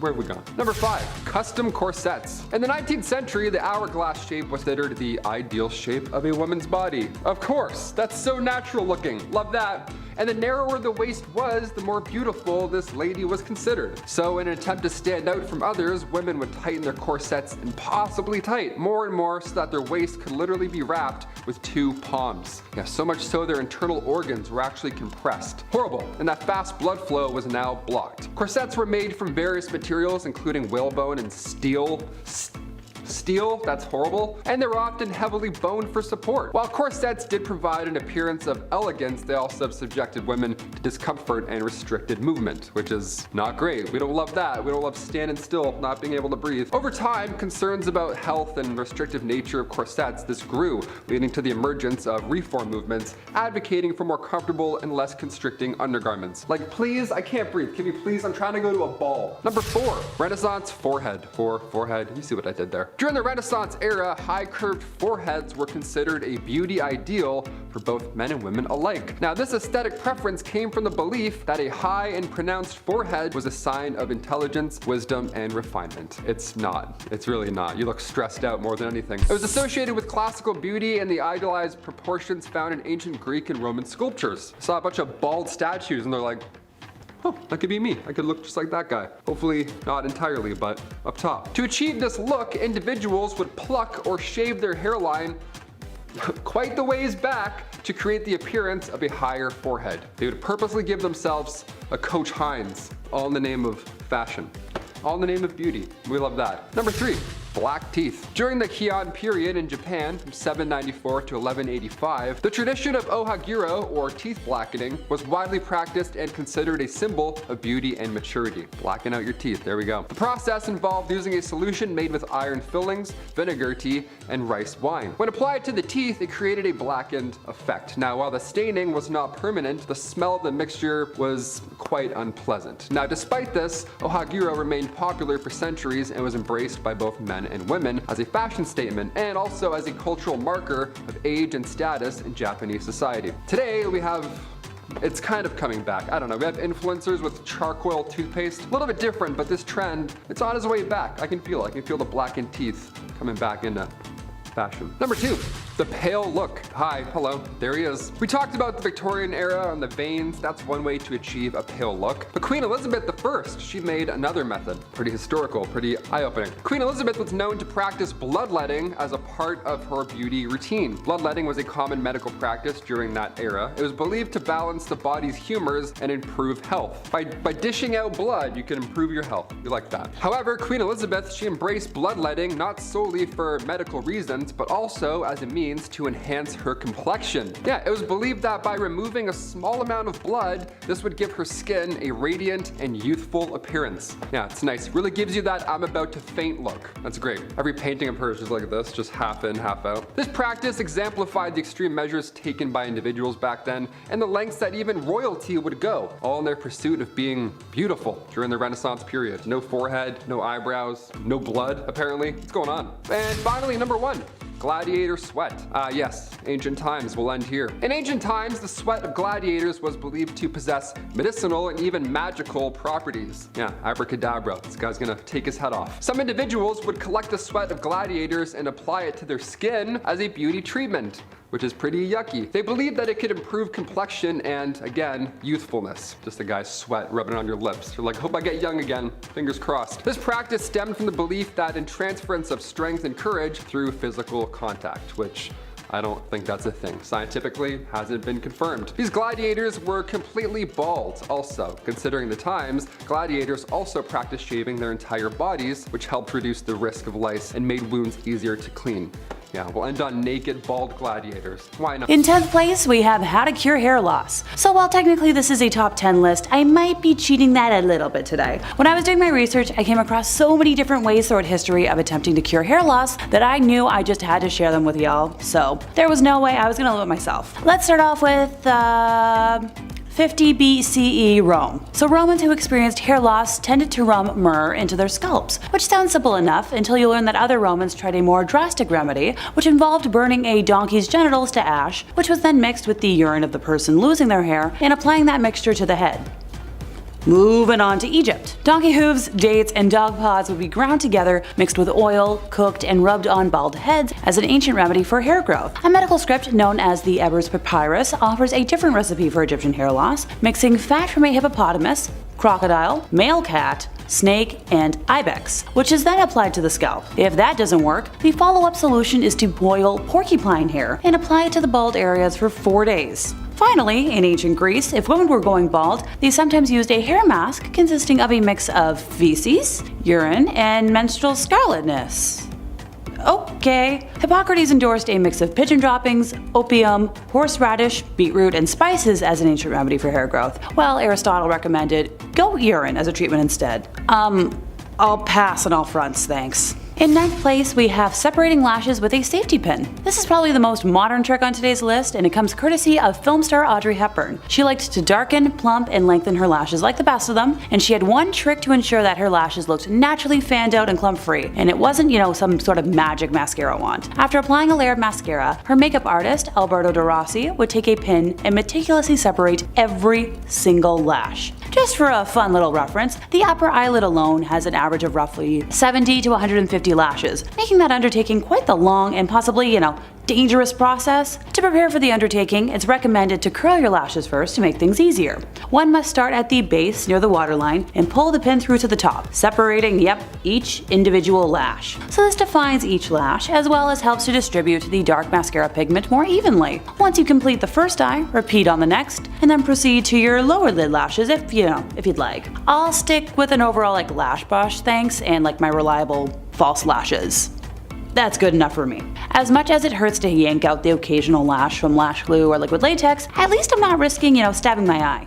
Trust me, I'm a heck of a klutz. In 8th place, we have geisha beauty. So during the Heian era, geishas would blacken their teeth using a mixture of oxidized iron fillings steeped in an acidic solution. One of the main reasons for this practice was the fact that for hundreds of years, pitch black objects were regarded as immensely pretty, and unlike the Western ideals that folks like myself have been raised with, that's just how things were there. The women used to remove their heavy makeup with nightingale poop, which apparently did wonders for their skin. The active chemical in the bird poop is guanine, which allegedly cleanses the skin and rejuvenates it. Now, geishas aside, back in the day, the beauty of Japanese women was often judged on the basis of their hair length, and the ideal length was considered 2 feet below their waist. I don't want to think about how long it would take to brush hair that long, never mind the hairballs that would form. Or maths.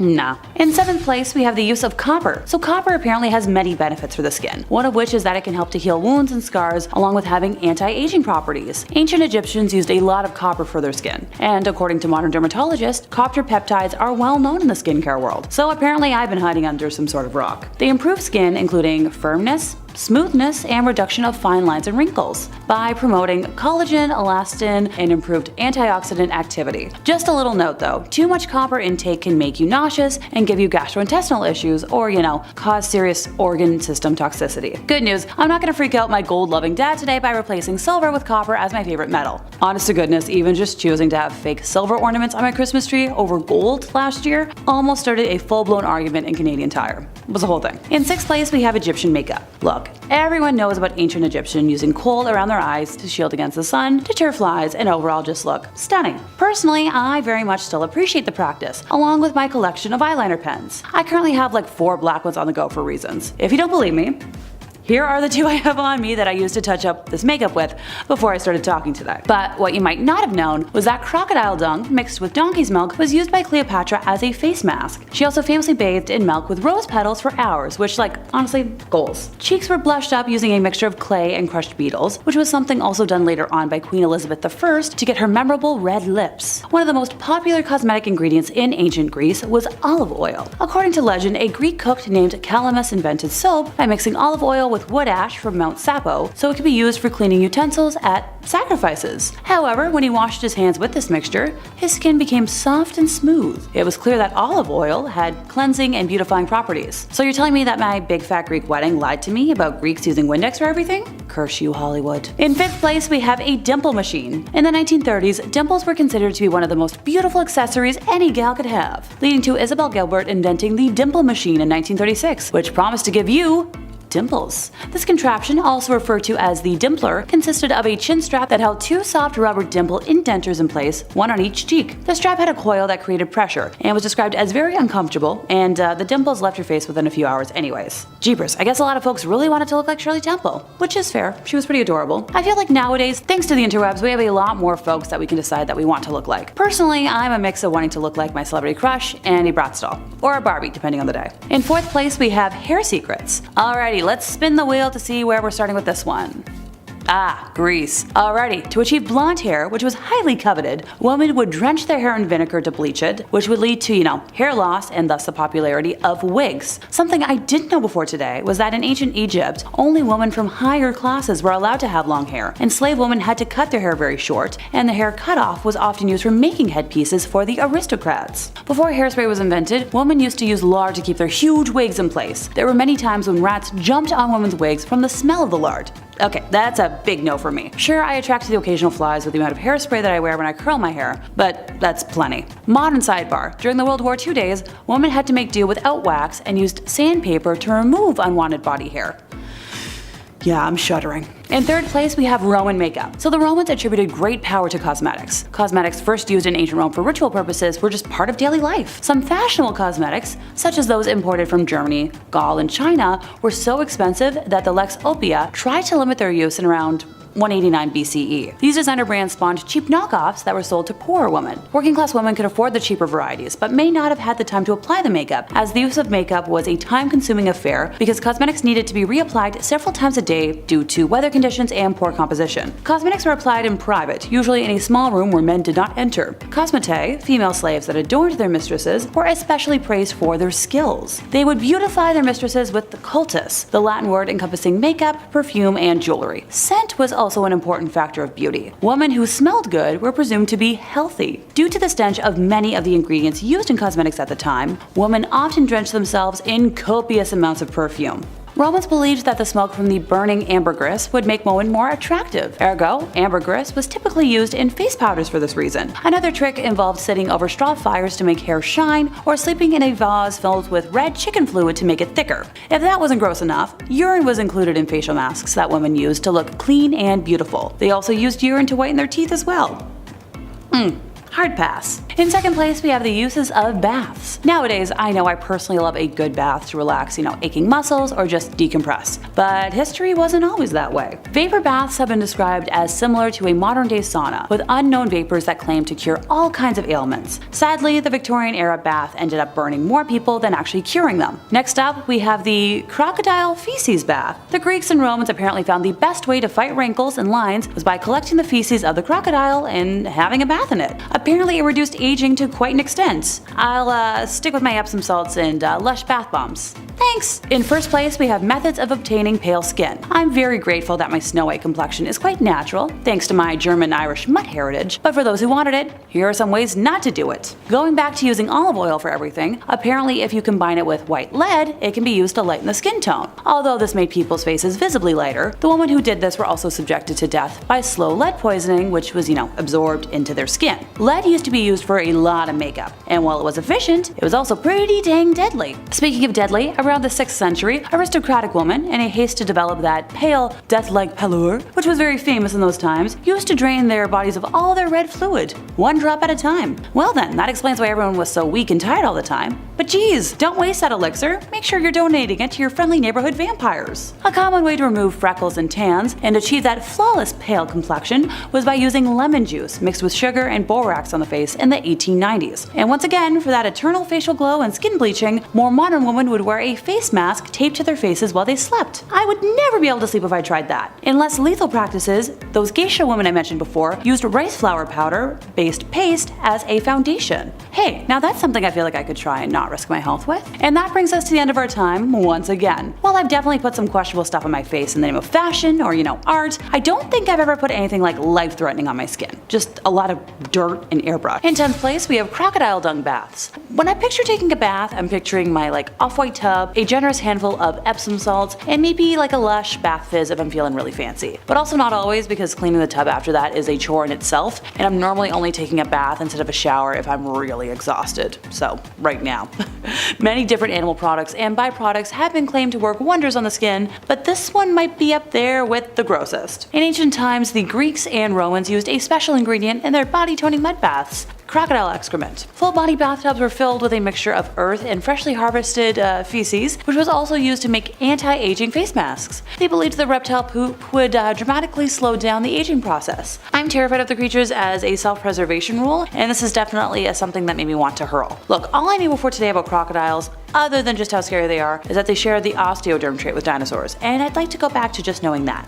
Thanks! In 9th place, we have pearl powder in China. So some historians and beauticians suggested that the concubine turned Empress Dowager Cixi, who ruled for 47 years in the 19th century, popularized Chinese pearl powder for its beauty benefits, since she was widely recognized for her leadership as well as her beauty. The pearl powder is rubbed onto the face and is said to promote brightening, exfoliation, and anti-wrinkling. Many of these pearls are cultivated along China's river basin in the Shanghai area, and are ground into a powder to be used in beauty treatments. After 3 to 4 years of cultivation, oysters grow to about 10 inches long and are harvested by fishermen. Now apparently this routine is still used in today's society, and I'd love to know in the comments if that's true or not. In 8th place, we have how to stay pale. I'm thankful my pale complexion is all natural, and while I've been tempted a couple of times in my life to maybe tan it, I managed to avoid temptation. Last summer was probably the most I've considered tanning, only because I was getting horrid sunburns from my day job at the time, and considered evening them out for other work purposes. Not that having tan skin is a bad thing by any means, but I'm perfectly content being a Snow White knockoff. By the time Elizabeth I sat on the English throne, her subjects associated color in the skin with those who engaged in back-breaking labor outdoors. The whiter the skin, the richer you could appear. Since human beings naturally have a bit of color, the beauty treatment back then was to apply a powder made of white lead, calcium carbonate, and hydroxide to every inch of exposed flesh.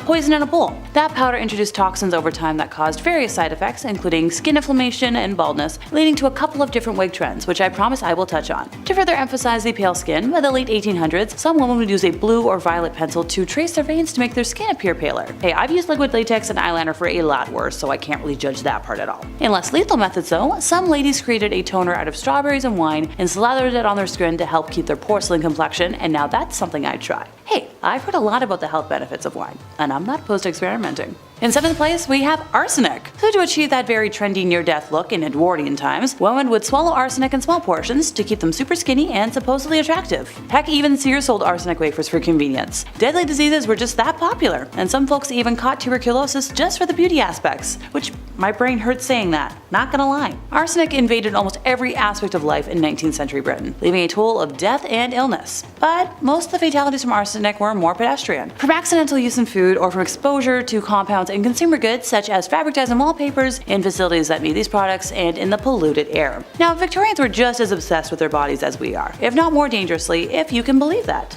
Many women used arsenic to fight wrinkles, and men swallowed arsenic tablets as kind of a Now, it's unclear if arsenic can actually be used to turn compasses to the north, but I wouldn't recommend trying it. I think there's safer ways. In 6th place, sweat. Well, I'm not against using a highlighter to make my skin dewy and glowing. I'm not talking about a natural shimmer today. Heck, I'm not even talking about practices similar to like WWE, where they're constantly spraying water on their faces and bodies to appear gleaming before they even walk down a ramp. Gladiator sweat was something that used to be used to make women's complexions glow. The sweat of great gladiator men was collected just so that it could be mixed in facial masks and other beauty products. And I think my skin broke out reading that. I'm glad we as a society know better now, with the knowledge that, sweat clogs the heck out of one's pores. In 5th place, we have urine mouthwash. Okay, so this is tied with the Dung bath on the top things that are going to make Alexa puke today. Teeth are a vital part of your overall beauty, but before the invention of modern dental technology, it was tricky to keep them clean and bright. The ancient Romans believed that they had the solution, and that solution was urine. The ammonia in urine is actually good for disinfection, and it continued to be used as an active ingredient in mouthwash until at least the 18th century. I did know about ammonia for disinfection before today, since I believe it's a survival tactic used to disinfect poison and venom from wounds if need be, but having that in my mouth is not for me. No thanks. In 4th place, we have the tapeworm diet. So beauty starts from the inside out, and maintaining a trim and slim figure was pretty prized in England during the 1800s. One particularly disgusting beauty regimen that gained some traction was the tapeworm diet, where people looking to shed pounds would swallow pills containing sanitized tapeworm larvae, which would take up residence in your stomach. The worms would divert your excess calories to their own bodies and grow larger and larger until you had them removed. Thankfully, this particular diet fell out of fashion pretty quickly, minus a resurgence in the 90s. I've heard about this, and accidentally swallowing a tapeworm is up there on my list of irrational fears. Also, does anyone remember the Mr. Meaty tapeworm episode? I only watched it for the first time recently, and oh my goodness did it ever scar my brain. Granted, that show as a whole is nightmare inducing. In 3rd place, we have fire treatment. A trend that swept China is called huo liao, which translates to fire treatment. So a towel soaked with alcohol and medicinal herbs is placed on the face or other body parts that need toning and tightening, and then lit on fire for several seconds. Now, allegedly, this invigorates the skin and helps to reduce sagging and wrinkles. It's relatively safe, since apparently the flame doesn't burn long enough to cause serious damage. So I have some friends who do sideshow performing, and do quite a few fire fun things. So maybe this is how they stay looking so attractive? Consider my mind boggled by this concept, like is Botox out of fashion or something? I haven't had any work done personally, but this just scares the bejeebus out of me. In 2nd place, we have wig lard. See, I promised I'd get back to talking about wigs. Big hair has been a symbol of beauty throughout the ages, but most ladies in the Middle Ages didn't get the kind of nutrition necessary to really grow and style luxurious locks, so they faked it with wigs. Kinda like I do today. I got a lot of wigs. The trend of looking and being ill would cause the hair to fall out pretty easily, and these giant hair pieces weren't all too sanitary. Victorian wigs were constructed out of wooden frames that had hair draped over and that was glued on with pastes of bear grease and beef lard. That tasty mixture was irresistible to rats, who would often nest inside hair pieces while they were not worn until wig cages were invented to keep them safe while the wearer was sleeping. So I definitely dabble in wig styling myself as a cosplayer, but the worst I've ever done to a wig was use hot glue before I knew better. Also, rats, no thank you. I recently found a mouse in my place and freaked the heck out. Wigs are definitely still built using wooden frames when need be, but got to be is more the adhesive of choice these days. Which reminds me, I've got a Barbie wig I need to style tonight. In our 1st place, we have geisha makeup and remover. So I'm personally a fan of the Neutrogena makeup wipes, but those didn't always exist in history. According to About.com, geishas would use the dung of nightingales to remove their very thickly applied makeup at the end of the day. And when I say thickly applied, I mean their makeup is caked on. So I guess this is how Mulan, she must have had it on her sleeve?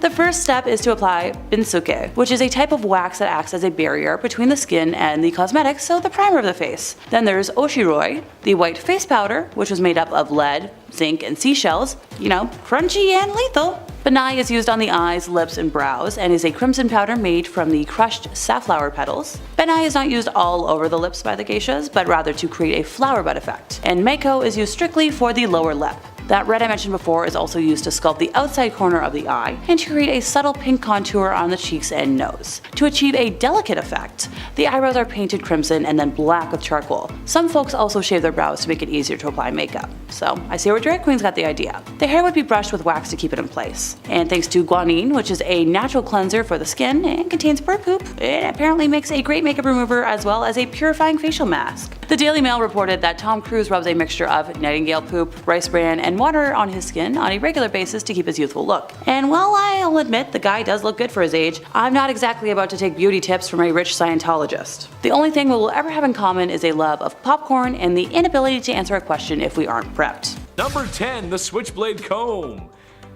A leather jackets, smacking jukeboxes, and a switchblade knife. Nobody was cooler than the fawns on Happy Days. Well, maybe your uncle. Everybody has a cool uncle. But something I just think is silly, or something a lot of men probably use today, or at least the super cool guys who have no idea what or who the fawns is, the switchblade comb. Basically, it's the same thing as a switchblade, but instead of a small blade, you got something to comb your hair with. Because when you're a man, you have to look fresh and tough at the same time. Trust me, ladies, it's how we operate. Gotta look tough, gotta look mean, and kick the jukebox. Hey. Number 9, the ball jacuzzi. I don't know about you guys, but there is nothing better than a nice hot tub. I'd like to say I spend a lot of time in hot tubs with cute girls.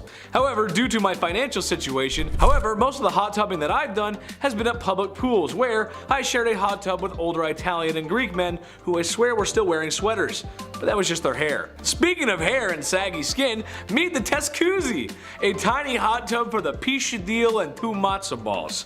Hey, I understand, your undercarriage has to stay clean, and honestly, I would love one. Chris and I were talking about we want one. We might even share one, who knows? Number 8, the all-in-one. Alright men, this one goes out to us, the manly men, the dads, the sons, the brothers. The men who work all day and night and still have time for their family. I appreciate you and I see you, brother. Want to know why we have so much time, ladies? Well, that's because we've cut back on time in the shower with a very 5-head invention. We call it body wash, or face wash, or shampoo, because we use it for everything. 3-in-1, yes, that's right. If we buy a body wash product, that means it will be used all over our bodies. No time for L'Oreal Pantene or that purple shampoo with the kangaroo. We speedrun shower so we can get back into doing the things that you ladies love. Like not putting the toilet seat down. Number 7, king of the porcelain throne. Kings, I hear you. Life can be busy and the shower speed run is not the only product that we've invented. Here's another shout out to all my kings who take extra time while sitting upon the porcelain throne. I salute you. Yes, that's right. Besides doing the hygienic process of evacuating one's bowels, we take a mental health break in the bathroom. A time to check in, relax, take inventory, and take a breath of some not so fresh air, especially if you ate Taco Bell the night before. Is it strange to sit there in that situation? Perhaps, but like any other guru, we need a space to feel our spirituality. Would Yoda be Yoda if he didn't meditate? Sit on the toilet, I will. Number 6, the beard apron. This is just so smart and I'm seriously considering buying one because this is the bane of my existence. Sometimes the lumberjack look is too much for me and the closer I get to looking like Chris Farley, the better. I think I have a great motivational speaker impression. Maybe I'll show you guys one day. We'll see. I don't know. However, when shaving my beard, I have nowhere to go and it's too cold in the winter to do it outside, so that's why this is so smart. Basically, it's an apron that you post up like a hammock. So when you're shaving down those chiseled cheekbones of yours, all the little hairs fall into the apron. That way your GF can't yell at you because there's no mess to be made. Necessity truly is the mother of all invention. Number 5, bacon products. Who doesn't love bacon, right? Bacon is delicious. Bacon is a delicious meat that can be enjoyed for breakfast, lunch, or dinner. Personally, there was nothing like waking up on a Saturday morning as a kid to play some GameCube and eat bacon and eggs, my favorite. I was a tubby kid and I was easy to impress. However, while bacon may not be the king of the breakfast table, it is the bootleg flavor of fragrance and the non-food market. It seems every time there's a store, gift shop, or novelties being sold, a bacon-flavored, scented, or themed product is there for men. And it's not far behind. Because yes, we are tough and rugged, and we eat meat because we're cowboys. So that also means we want breath mints that are artificially bacon flavored, right? No, we don't. They taste horrible. It's awful. No one wants that. Nobody wants that. Number 4, bath bomb. Call it genius marketing, crazy society, or people wasting money, but a lot of hygiene beauty products that women purchase, men do too. They just gotta repackage it and inject it with 300 cc's of testosterone because men. Take the hand grenade bath bomb for instance. Taking bath bomb to a whole other level. Yes, the one I saw while researching was very colorful and it looked like it had a fruity scent, but it was shaped like a hand grenade from the Second World War. No way an adult man would fall for that, right? Pfft, no! Chris, you see my rubber ducky? Number 3, the man bun. Honestly, I don't mind this trend. I actually think it looks good. Certainly better than the mullets of the 90s. There's no way you can tell me mullets look better than man buns. You just can't. The man buns are actually somewhat organized, especially if dudes grow them out and maintain them. However, what is strange to me is the man bun add-on. Yeah, it's like a man bun extension. You just like a clip-on. Basically, look like the guy who plays Wonderwall at every party for the low price of $19.99. I can't be dissing too much though, because I wore a clip-on tie till the 9th grade. But the girls thought I was cute? I think so. Number 2, gendered products. Another broad stroke here, but when things get placed into categories, there's always 2 colors that get used. Pink for girls, blue for boys.